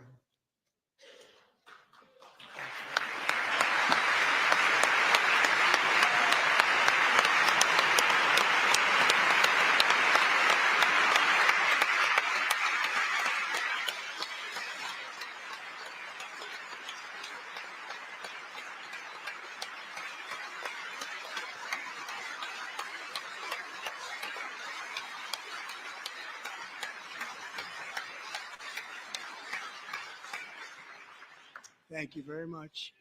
All three savages charged with Jocelyn and Lakin's murders were members of the Venezuelan prison gang, the toughest gang, they say, in the world, known as Tren de Aragua.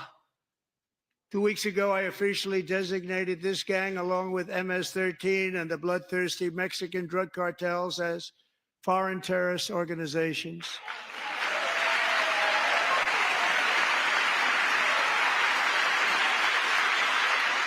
The Democrats don't like that. Look at them.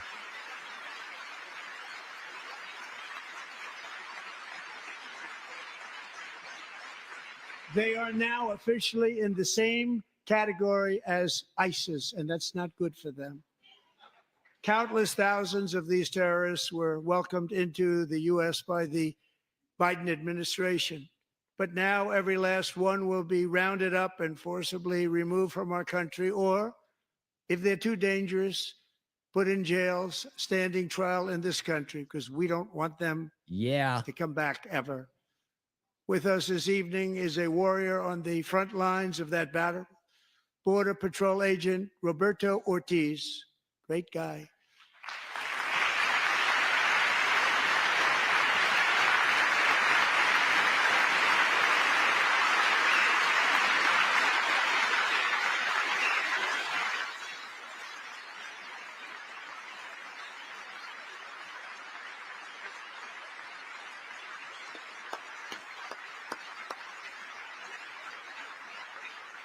In January, Roberto and another agent were patrolling by the Rio Grande near an area known as Cartel Island. Doesn't sound too nice to me. When heavily armed gunmen started shooting at them, Roberto saw that his partner was totally exposed, at great danger, and he leapt into action, returning fire and providing crucial seconds for his fellow agent to seek safety, just barely. I have some of the prints of that event, and it was not good. Agent Ortiz, we salute you for your great courage and for your line of fire that you took, and for the bravery that you showed. We honor you, and we will always honor you. Thank you, Roberto, very much.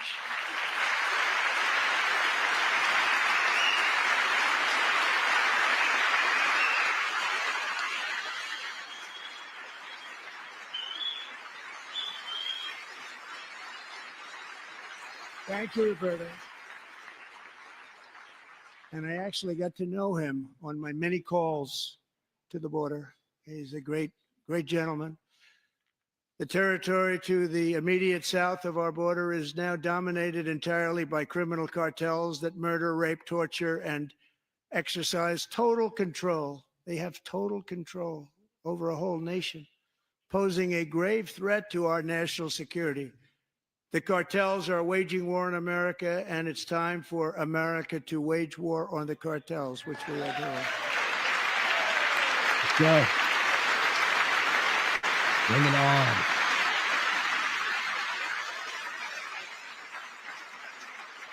Five nights ago, Mexican authorities, because of our tariff policies being imposed on them, think of this, handed over to us 29 of the biggest cartel leaders in their country. That has never happened before. They want to make us happy. First time ever. But we need Mexico and Canada to do much more than they've done, and they have to stop the fentanyl and drugs pouring into the USA. They're going to stop it.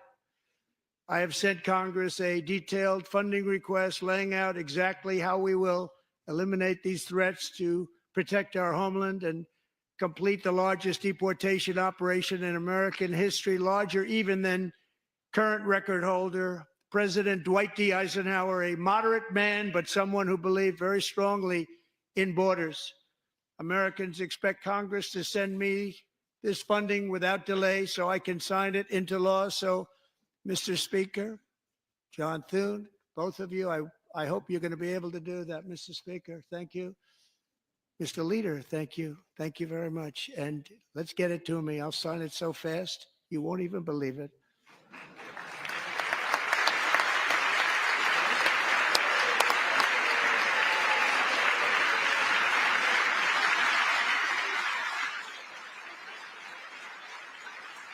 And as we reclaim our sovereignty, we must also bring back law and order to our cities and towns.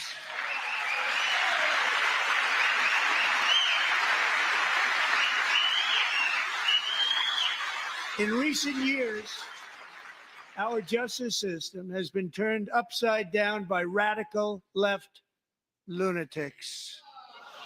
Many Point 'em jurisdictions out. virtually ceased Point enforcing 'em the out. law against dangerous repeat offenders while weaponizing law enforcement against political opponents like me.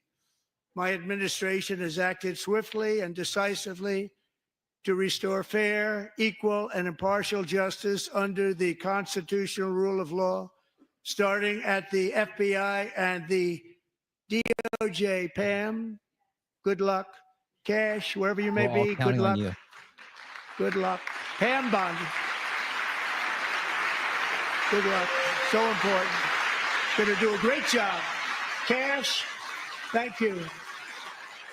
Yeah. Thank you, Cash.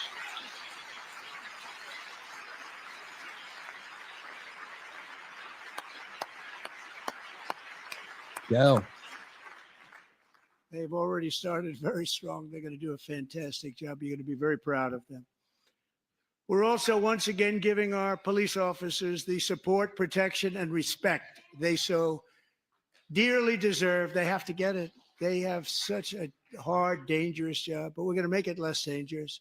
The problem is the bad guys don't respect the law, but they're starting to respect it, and they soon will respect it. This also includes our great fire departments throughout the country. Our firemen and women are unbelievable people, and we'll never forget them. And besides that, they voted for me in record numbers, so I have no choice. Right.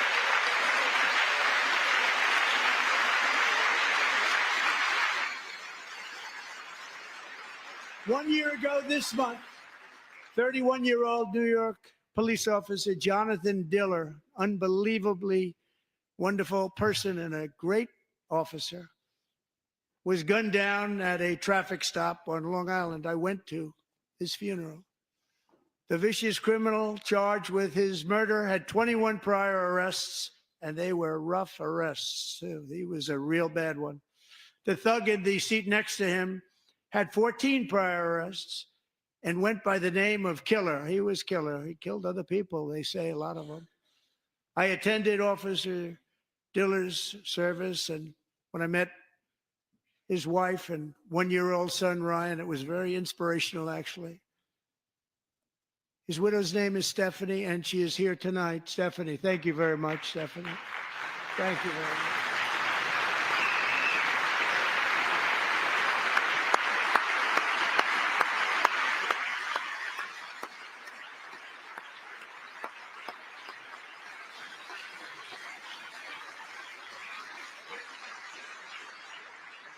Stephanie, we're going to make sure that Ryan knows his dad was a true hero, New York's finest. And we're going to get these cold-blooded killers and repeat offenders off our streets, and we're going to do it fast. Got to stop it. They get out with 28 arrests. They push people into subway trains. They hit people over the head, back of the head with baseball bats. We got to get them out of here. I've already signed an executive order requiring a mandatory death penalty for anyone who murders a police officer. And tonight I'm asking Congress to pass that policy into permanent law.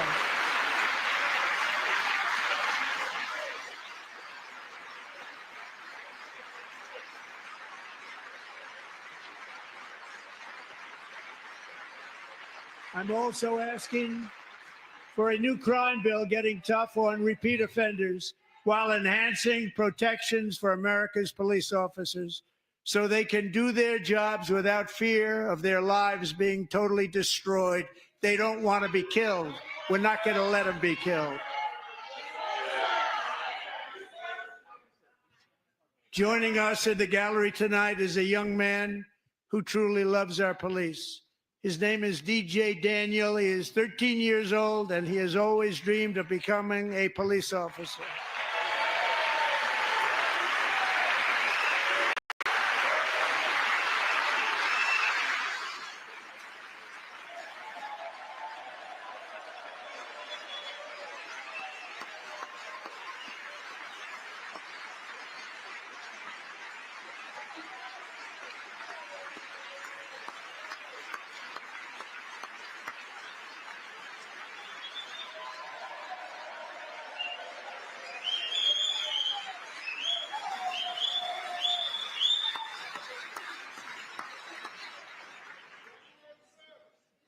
But in 2018, DJ was diagnosed with brain cancer.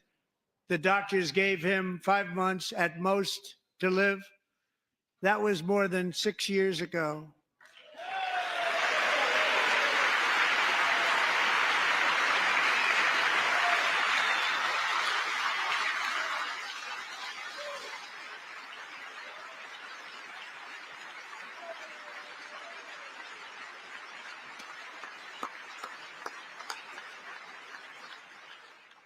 Since that time, DJ and his dad have been on a quest to make his dream come true, and DJ has been sworn in as an honorary law enforcement officer, actually a number of times. The police love him, the police departments love him. And tonight, DJ, we're going to do you the biggest honor of them all.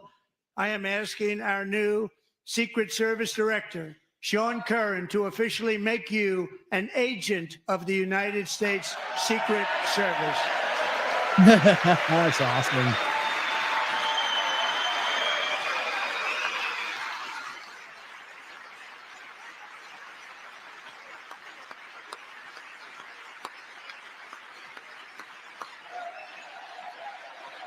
Nice.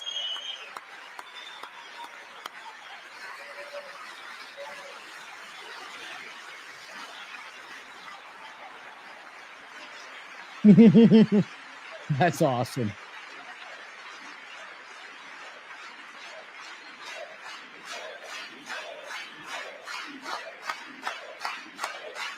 And the Democrats sit down. Corrupt, Marxist, brainwashed, useful Thank idiots. you, DJ. Don't budge, you monsters. DJ's doctors believe his cancer likely came from a chemical he was exposed to when he was younger. Since 1975, rates of child cancer have increased by more than 40%. Reversing this trend is one of the top priorities for our new presidential commission to make America healthy again, chaired by our new Secretary of Health and Human Services, Robert F. Kennedy Jr. Right. We're going to make America healthy, whether you like it or not. Whether you like it or not, you useful idiots.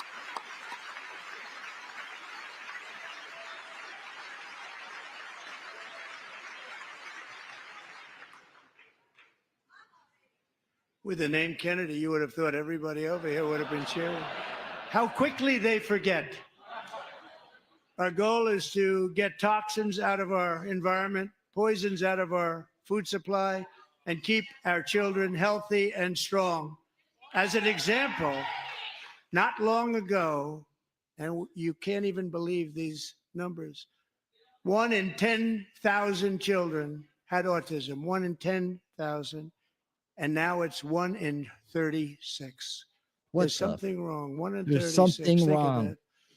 So we're going to find out what it is, and there's nobody better than Bobby and all of the people that are working with you. You have the best to figure out what is going on. Okay, Bobby, good luck. It's a very important job. Thank you.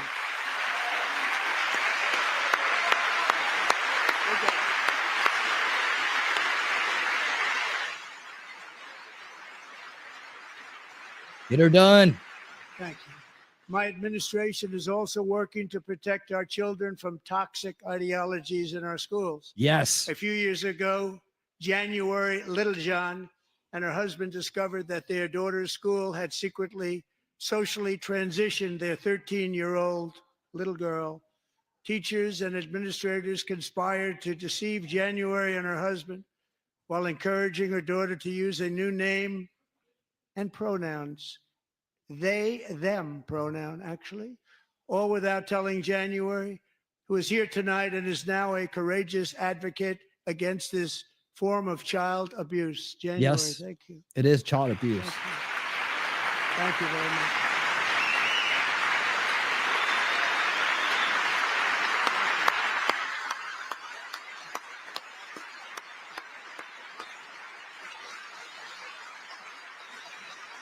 Thank you.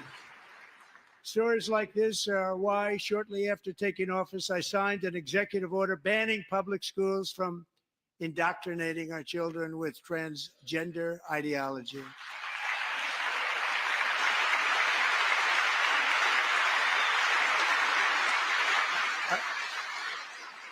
I also signed an order to cut off all taxpayer funding to any institution that engages in the sexual mutilation of our youth.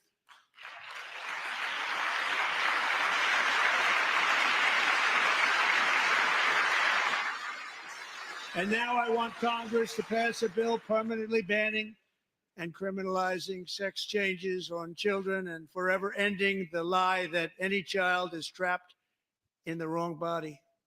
This is a big lie.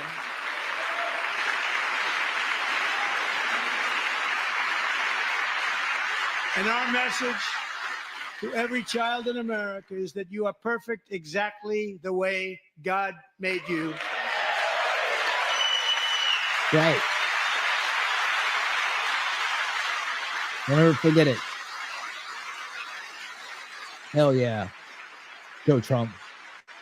Because we're getting wokeness out of our schools and Yes. out of our military, and it's already out.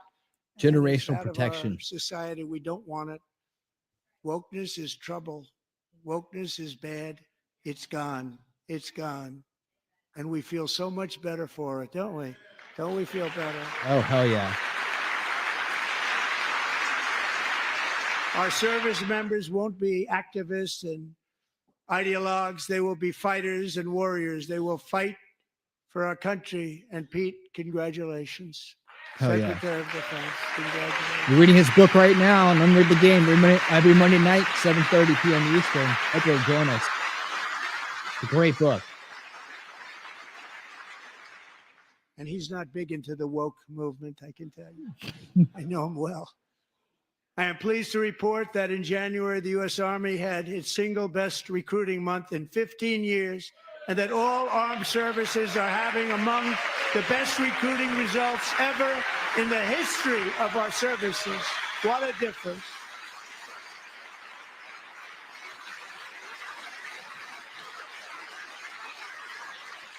And you know, it was just a few months ago where the results were exactly the opposite. We couldn't recruit anywhere. We couldn't recruit. Now we're having the best results just about that we've ever had. What a tremendous turnaround.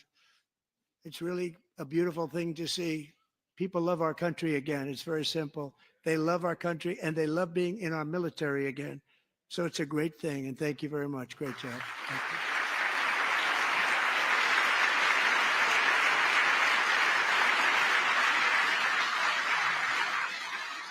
We're joined tonight by a young man, Okay, Jason Angry Bernie. Hartley, who knows the weight of that call of duty. Jason's Well, from him, father, he was someone- him- grandfather, him was and some wolf knowledge, man. great-grandfather all wore the uniform. Jason tragically lost his dad, who was also a Los Angeles County Sheriff's deputy when he was just a boy, and now he wants to carry on the family legacy of service. Jason is a senior in high school, a 6-letter varsity athlete, a really good athlete, they say, a brilliant student with a 4.46, that's good, GPA. And his greatest dream is to attend the U.S. Military Academy at West Point.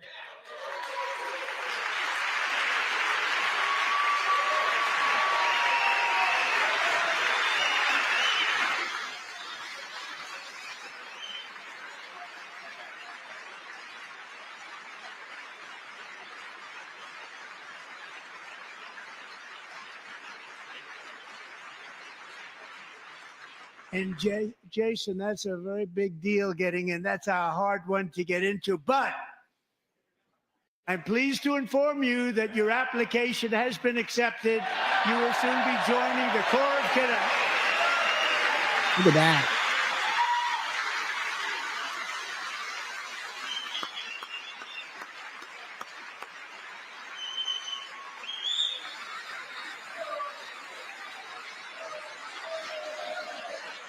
Awesome.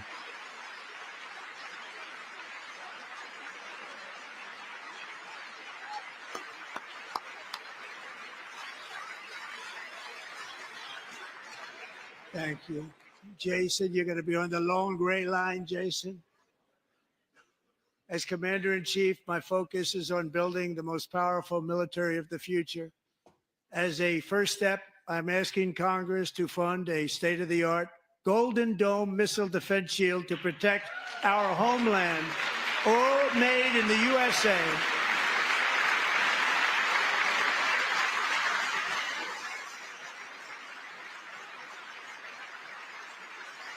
And Ronald Reagan wanted to do it long ago, but the technology just wasn't there, not even close. But now we have the technology. It's incredible, actually. And other places they have it. Israel has it. Other places have it. And the United States should have it too, right, Tim? Right? They should have it too. So I want to thank you. But it's a very, very important. This is a very dangerous world. We should have it. We want to be protected, and we're going to protect our citizens like never before. To boost our defense industrial base, we are also going to resurrect the American shipbuilding industry, including commercial shipbuilding and military shipbuilding.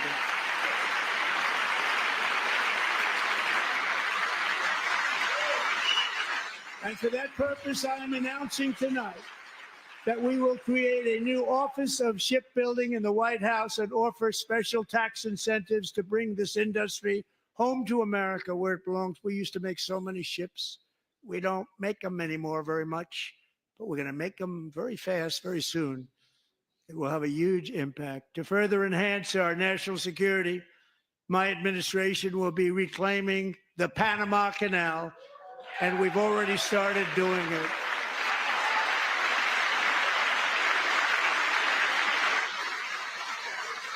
Go. Just today, a large American company announced they are buying both ports around the Panama Canal and lots of other things having to do with the Panama Canal and a couple of other canals. Mr. Marco. The Panama Canal was built by Logical. Americans for Americans, not for others, but others could use it. But it was built at tremendous cost of American blood and treasure. 38,000 workers died building the Panama Canal. They died of malaria. They died of snake bites and mosquitoes. Not a nice place to work. They paid them very highly to go there, knowing there was a 25% chance that they would die. The most expensive project also that was ever built in our country's history, if you bring it up to modern day costs. It was given away by the Carter administration for $1.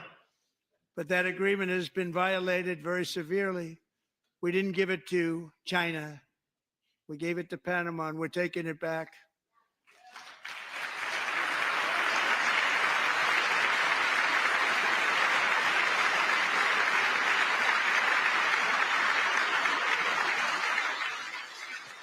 And we have Marco Rubio in charge. Good luck, Marco. We're all counting on you. Now, we know who to blame if anything goes wrong. Marco's been amazing, and he's going to do a great job. Think of it. He got 100 votes. You know, he was approved with actually 99, but the 100th was this gentleman, and I feel very certain. So let's assume he got 100 votes. And I'm either very, very happy about that, or I'm very concerned about it. But he's already proven. I mean, he's a great gentleman. He's respected by everybody, and we appreciate you voting for Marco. He's going to do a fantastic job. Thank you. Thank you. He's doing a great job. All we need to hear. See the results. Great job. Let's go. And I also have a message to be tonight for the MAGA. incredible people of Greenland. We strongly support your right to Zach, what's up? determine your own future. And if you choose, we welcome you into the United States of America. We need Greenland for national security and even international security. And we're working with everybody involved to try and get it. But we need it really for international world security. And I think we're going to get it. One way or the other, we're going to get it. We will keep you safe. We will make you rich, and together we will take Greenland to heights like you have never thought possible before. It's a very small population, but very, very large piece of land and very, very important for military security. America is once again standing strong against the forces of radical Islamic terrorism. 3.5 years ago, ISIS terrorists killed 13 American service members and countless others in the Abbey Gate bombing during the disastrous and incompetent withdrawal from Afghanistan. Not that they were withdrawing, it was the way they withdrew. Perhaps the most embarrassing moment in the history of our country. Tonight, I am pleased to announce that we have just apprehended the top terrorist responsible for that atrocity, and he is right now on his way here to face the swift sword of American justice. Bring him in. Do it live. Let's go live with that. Democrats, stay seated. We know you love terrorism. Yep, you love terrorism. These women love terrorism.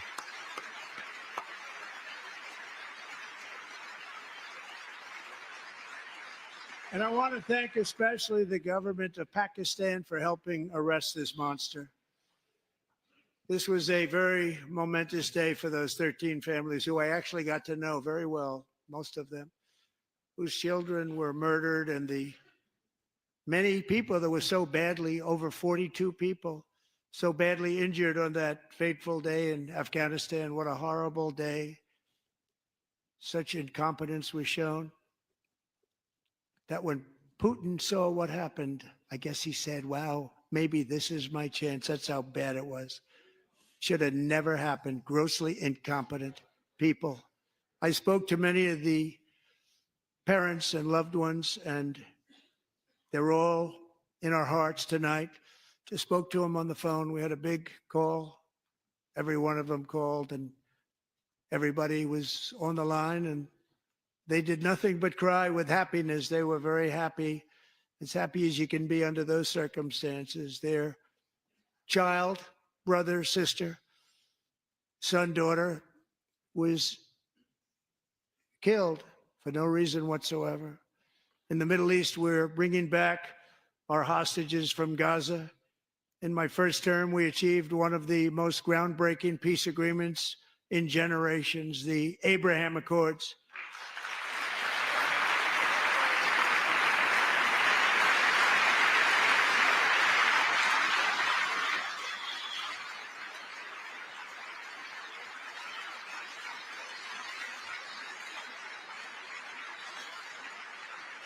And now we're going to build on that foundation to create a more peaceful and prosperous future for the entire region. A lot of things are happening in the Middle East. People have been talking about that so much lately with everything going on with Ukraine and Russia.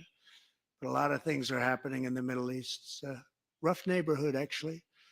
I'm also working tirelessly to end the savage conflict in Ukraine. Millions of Ukrainians and Russians have been needlessly killed or wounded in this horrific and brutal conflict with no end in sight. The United States has sent hundreds of billions of dollars to support Ukraine's defense with no security, with no anything.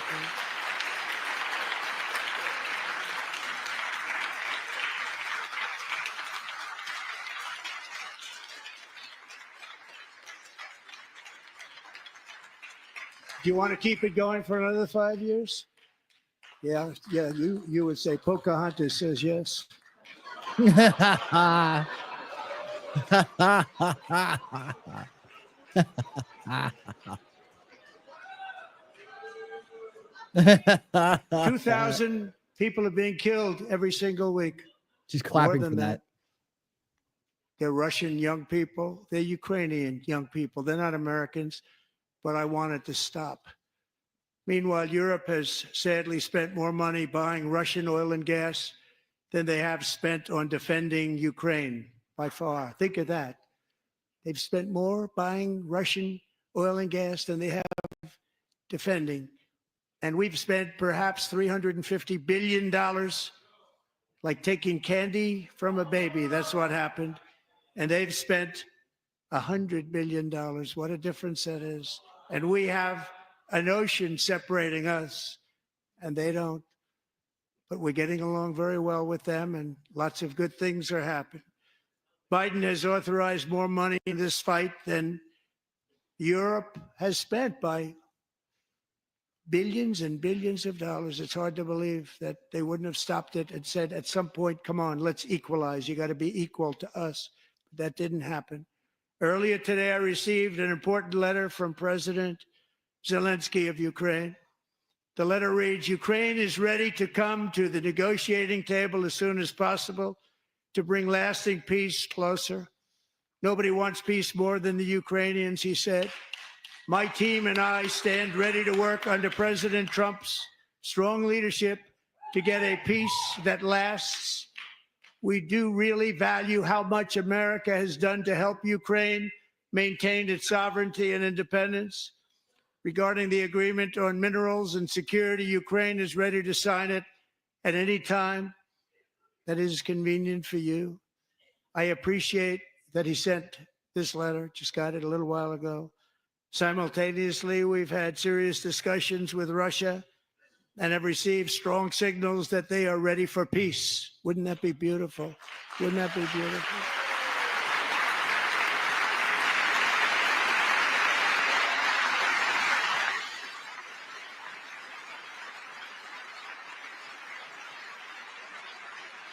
Wouldn't that be beautiful?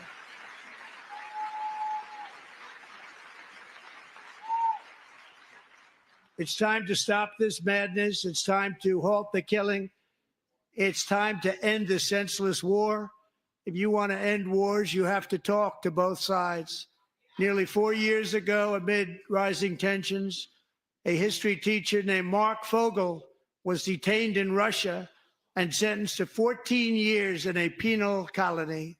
Rough stuff. The previous administration barely lifted a finger to help him. They knew he was innocent, but they had no idea where to begin. But last summer, I promised his 95-year-old mother, Malphine, that we would bring her boy safely back home. After 22 days in office, I did just that, and they are here tonight.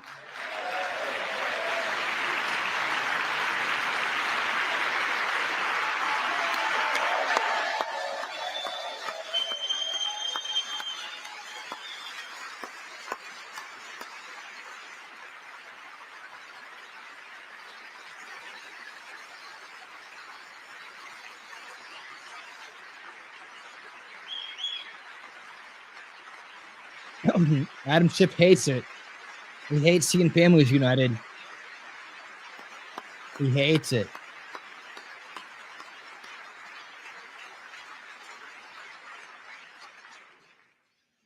To Mark and his great mom, we are delighted to have you safe and sound and with us. As fate would have it, Mark Fogel was born in a small rural town in Butler, Pennsylvania. Have you heard of it? Where his mother has lived for the past 78 years. I just happened to go there last July 13th for a rally. That was not pleasant. And that is where I met his beautiful mom right before I walked onto that stage. And I told her I would not forget what she said about her son. And I never did I? Never forgot. Less than 10 minutes later, at that same rally, gunfire rang out and a sick and deranged assassin unloaded 8 bullets from his sniper's perch into a crowd of many thousands of people. My life was saved by a fraction of an inch, but some were not so lucky.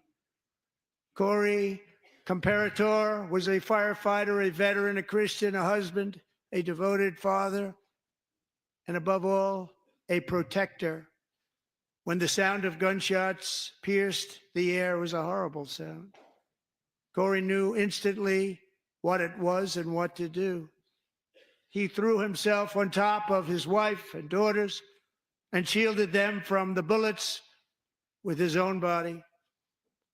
Corey was hit really hard. You know the story from there. He sacrificed his life to save theirs. 2 others, very fine people, were also seriously hit. But thankfully, with the help of 2 great country doctors, we thought they were gone and they were saved. So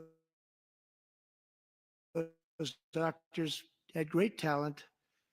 We're joined by Corey's wife, Helen, who was his high school sweetheart, and their two beloved daughters, Allison and Kaylee.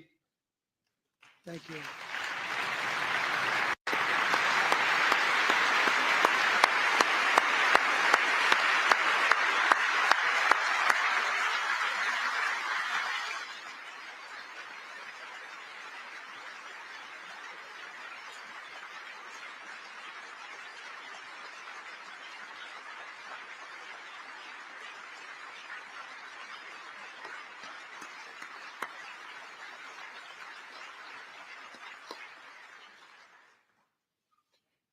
To Helen, Allison, and Kaylee, Corey is looking down on his three beautiful ladies right now, and he is cheering you on. He loves you. He is cheering you on.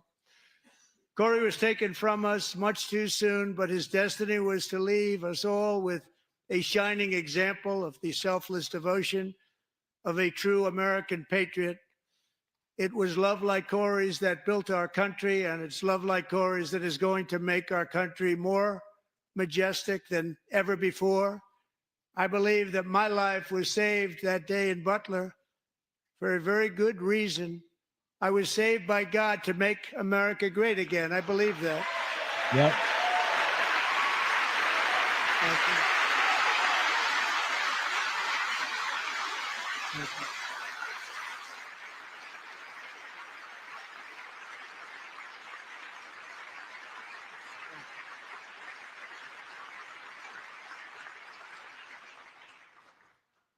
Thank you very much. From the patriots of Lexington and Concord to the heroes of Gettysburg and Normandy, from the warriors who crossed the Delaware to the trailblazers who climbed the Rockies, and from the legends who soared at Kitty Hawk to the astronauts who touched the moon, Americans have always been the people who defied all odds, transcended all dangers, made the most extraordinary sacrifices, and did whatever it took to defend our children, our country, and our freedom. That's right. And as we have seen in this chamber tonight, that same strength, faith, love, and spirit is still alive and thriving in the hearts of the American people. Despite the best efforts of those who would try to censor us, silence us, break us, destroy us, Americans are today a proud, free, sovereign, and independent nation that will always be free, and we will fight for it till death. We will never let anything happen to our beloved country, because we are a country of doers, dreamers, fighters, and survivors. Our ancestors crossed a vast ocean, strode into the unknown wilderness, and carved their fortunes from the rock and soil of a perilous and very dangerous frontier. They chased our destiny across a boundless continent. They built the railroads, laid the highways, and graced the world with American marvels like the Empire State Building, the mighty Hoover Dam, and the towering Golden Gate Bridge. They lit the world with electricity, broke free of the force of gravity, fired up the engines of American industry, vanquished the communists, fascists, and Marxists all over the world, and gave us countless modern wonders sculptured out of iron, glass, and steel. We stand on the shoulders of these pioneers who won and built the modern age. These workers who poured their sweat into the skylines of our cities. These warriors who shed their blood on fields of battle and gave everything they had for our rights and for our freedom. Now it is our time to take up the righteous cause of American liberty. And it is our turn to take America's destiny into our own hands and begin the most thrilling days in the history of our country. This will be our greatest era. With God's help, over the next 4 years, we are going to lead this nation even higher, and we are going to forge the freest, most advanced, most dynamic, and most dominant civilization ever to exist on the face of this earth. We are going to create the highest quality of life, build the safest and wealthiest and healthiest and most vital communities anywhere in the world. We are going to conquer the vast frontiers of science, and we are going to lead humanity into space and plant the American flag on the planet Mars and even far beyond.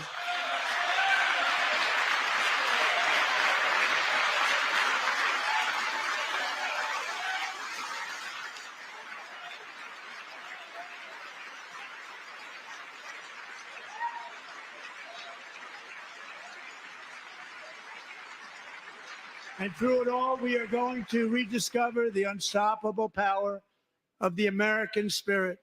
And we are going to renew unlimited promise of the American dream. Every single day, we will stand up and we will fight, fight, fight for the country our citizens believe in and for the country our people deserve.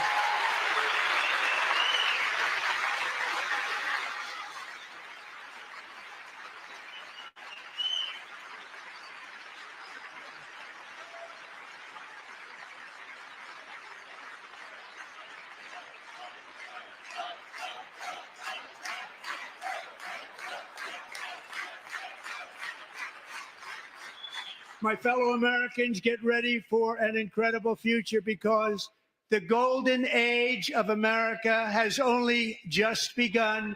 It will be like nothing that has ever been seen before. Thank you. God bless you. And God bless America. Yes. Awesome. Open speed. All you corrupt establishment, useful idiots.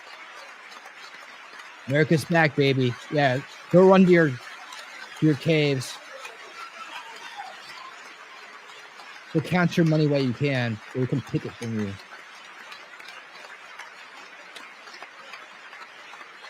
Excellent. Excellent. Yeah. Flex it out, Daisy girl. Flex it out.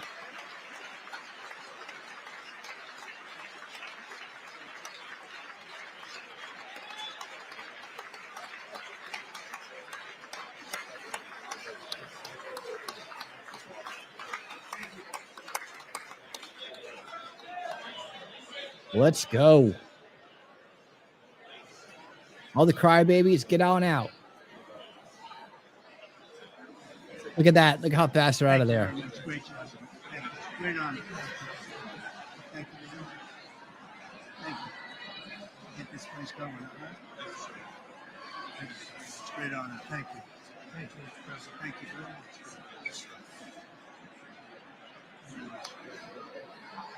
Thank you very much. Appreciate it. Thank you. I see you teaching young people to love and I'm trying to. Great guy. Thank you. That's your favorite. Thank you. Thank you very much. Appreciate it. Thank you again. Thank you again. Won't forget. So good. So good, sir. Terrific. All right. Thank you. Hard number. I'm going to thank everybody here in a second with one big old clip. I'm going to add them all up. Thank you so much.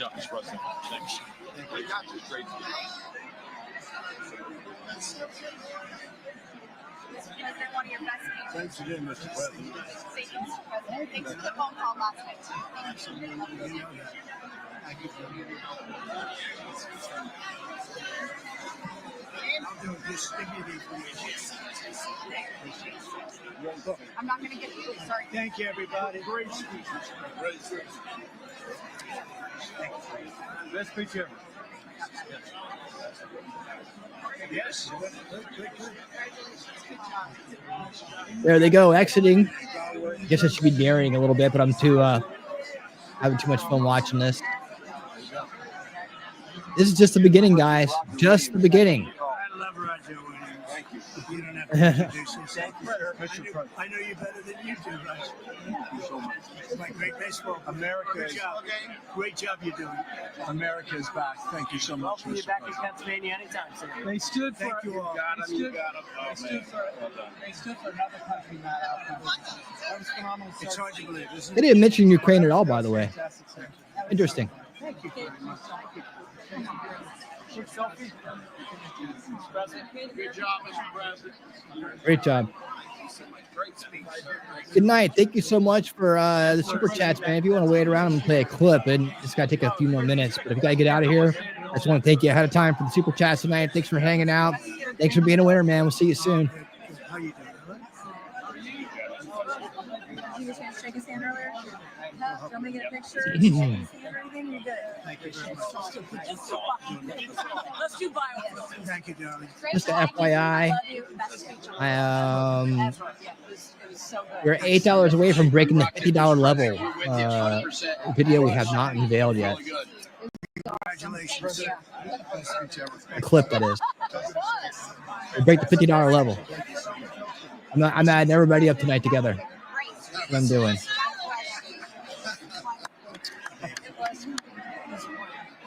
MTG.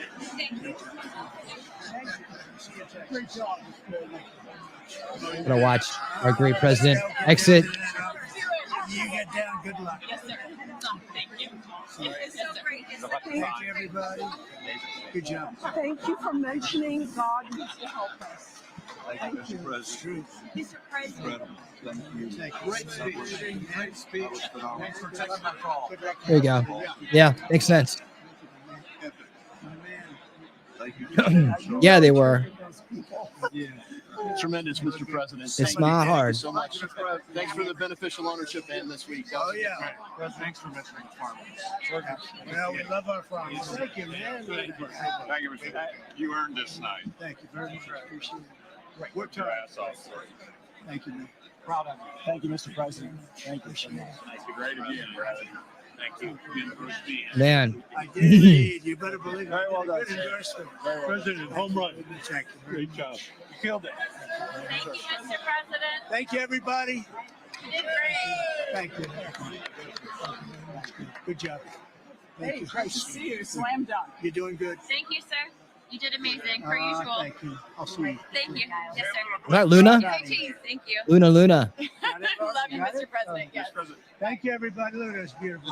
New congressman from Eastern Washington. We've never met. Oh, that's Bob Gardner. good. I was one of Mike Leach's best friends. Oh, that's He thinks good. very Oh, highly Mike of you. was, oh, he was great. Tremendous. He was a great guy. Great speech. Great. Thank you. Thank you very much. Just you did a great job. Thank you. Home run, man. Yeah, right. Home run. Home run. That was a good President, good to see you, sir. Good job. Thank you very much. Looking good. Look at him. I need to talk to you about some buildings, some public buildings. You let me know. I will. Thanks, sir. Mr. President. Enjoying it all, deserving it all, earned it all. We're so lucky to be at this point right now. So lucky and so blessed. Let's keep that in Grand mind. Slam home run speech tonight to a joint Every day be session of thankful and Congress. grateful for what As you heard have. from the beginning, America is back. Remember to As the say it. United Republican Conference saying to him as he exits the House chamber to There we President go. Trump, you earned this night. And he You really earned did. it. You And sure it felt more did. like, in a sense, a rally speech. I feel more sorry than for people who anything don't else, get it. But also I really do. very sad to see the Democrats really not clapping, sitting down a lot.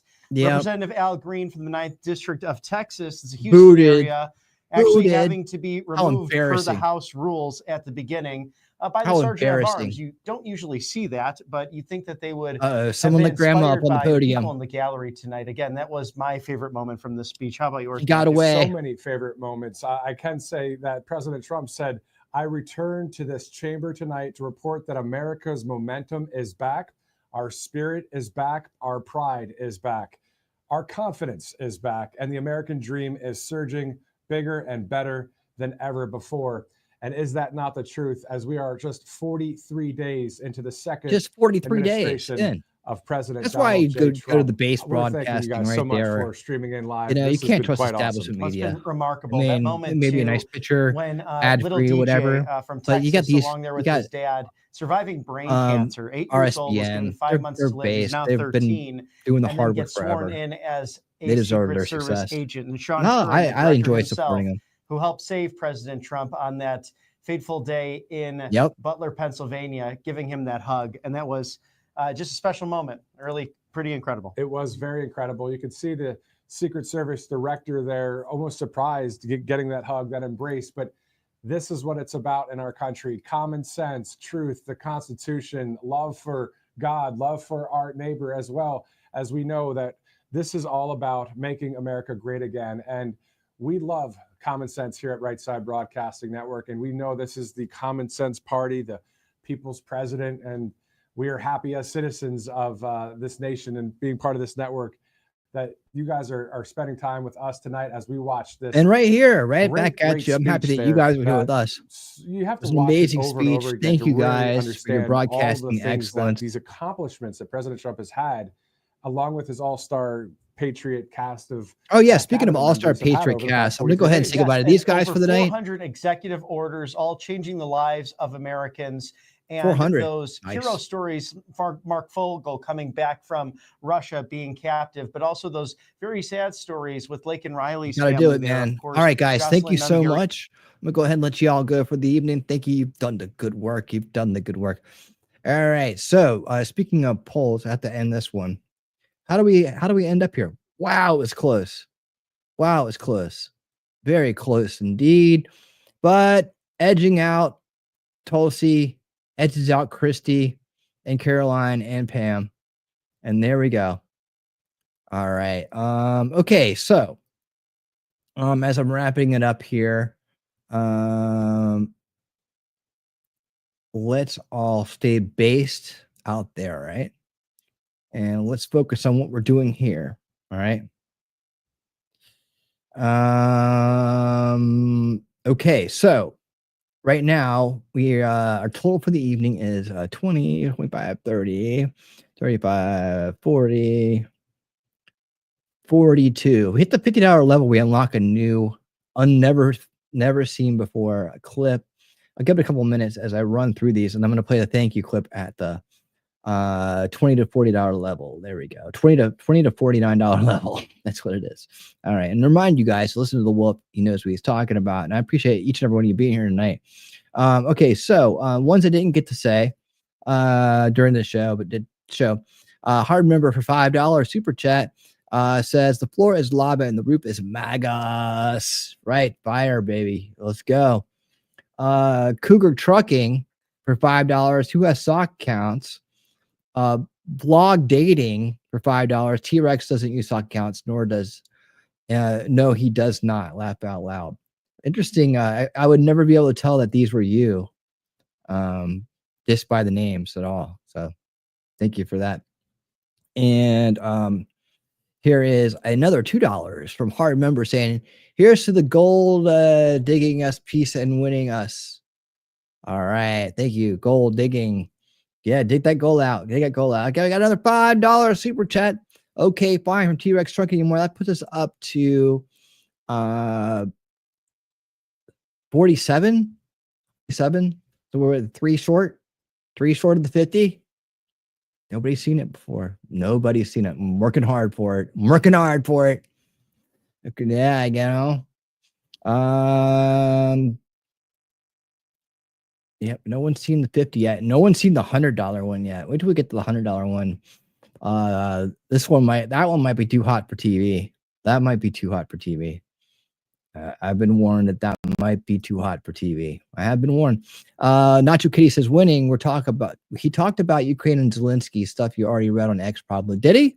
How did I miss that? Was I running around? Somebody's not mathing right tonight. Hold on. $2 more from T-Rex Trucking and more. Let's go. Let me do the okay. So we got 20, 25, 30, 35, 40. I'm rounding up 40, 45, 46, 47, 48, 49. You're still $1 short, T-Rex. I drive a hard bargain, man. I can't. It's automated. I can't unlock it unless it actually hits 50. You know, that's the problem with that. But it's okay. We have a few more weeks. Ayo. Okay, now we're doing it. Ayo, 50. There it is. $2 more T-Rex and a $5. Work hard at it. Work hard for it. There you go. Thank you guys so much. And as your reward, do we hit the goal too? We have 3 away from the goal. Let me just heart these real quick. I'm gonna heart them all. That means I love it, and thank you at the same time. All right, there we go. All right. So, all right. So here we go, guys. Here we go. Let's see here. Ladies and gentlemen, I've never seen before. Unlocked at 50. Now, I was told that this is a $50 level one. We did some diligent research on these. So, it ain't kittens, I'll tell you that.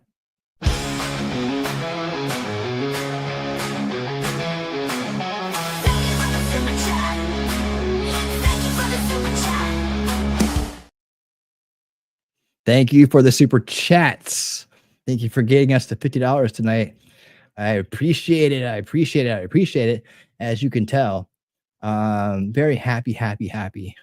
And thank you guys, each and every one of you, for helping out. You guys make it happen, dude. You make it happen. Only onward and upward we go in this crazy world together. But I appreciate you guys sticking around, being here.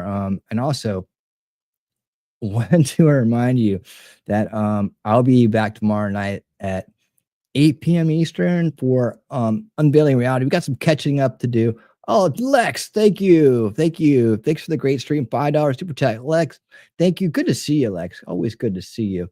And we'll just give Lex his own individual one here. How about that? Because it's always good to see Lex. Here you go. Here's one for you, Lex.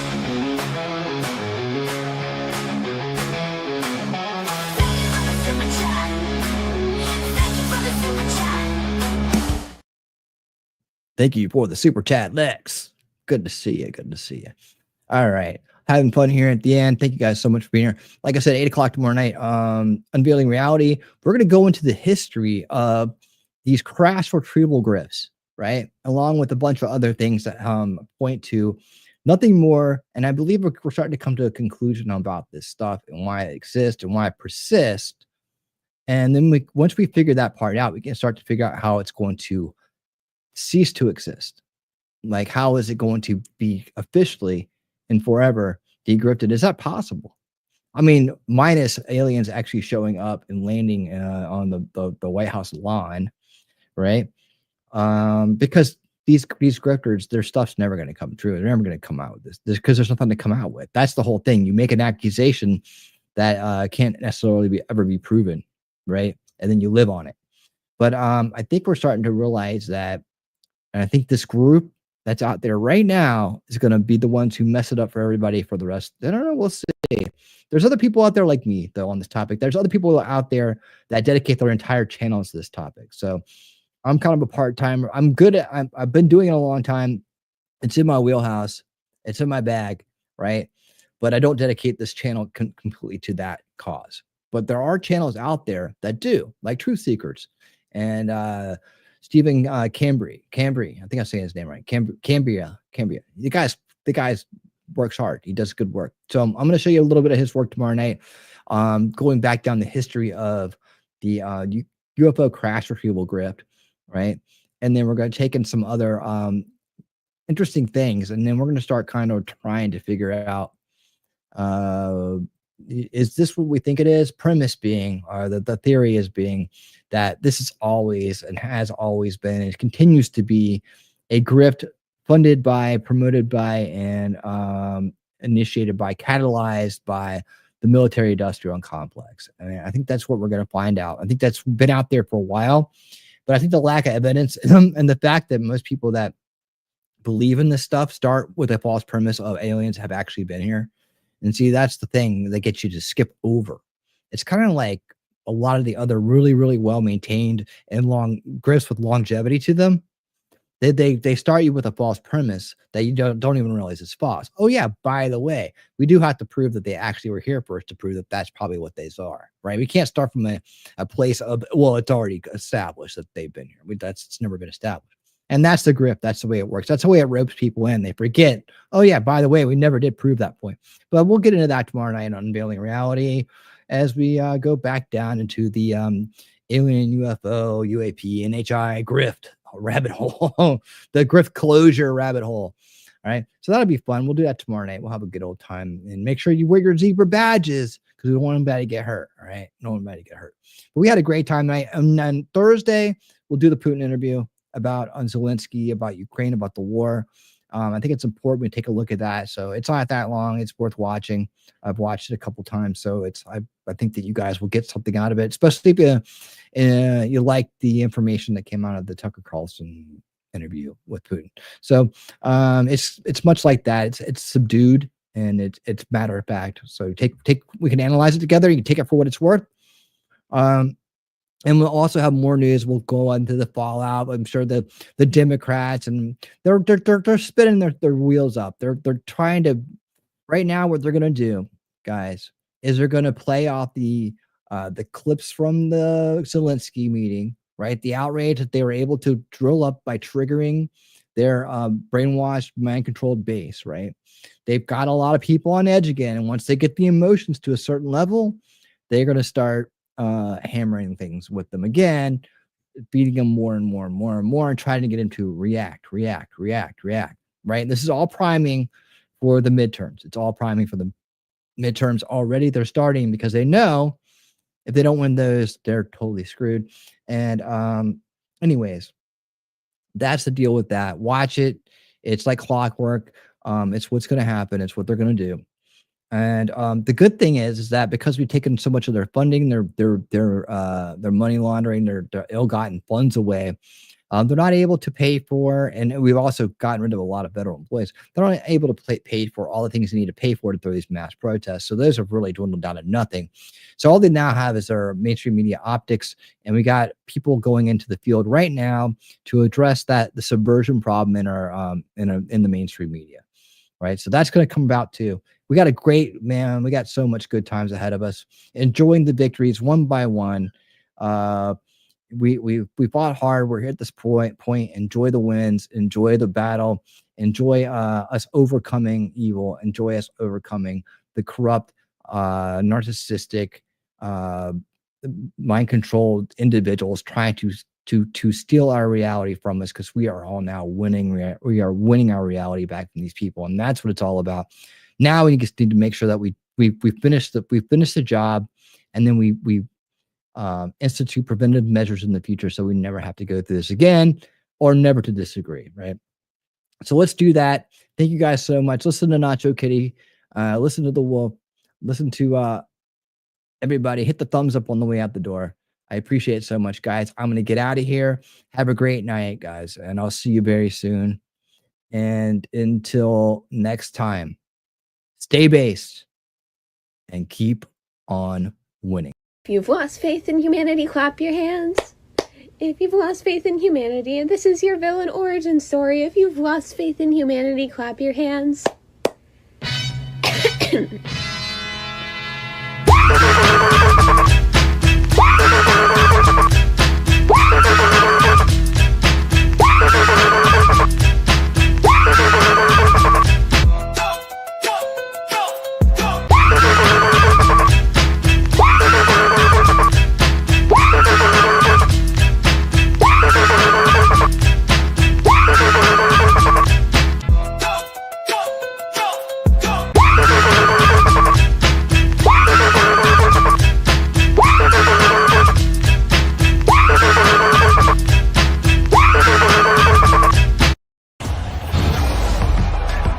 This is a friendship battle.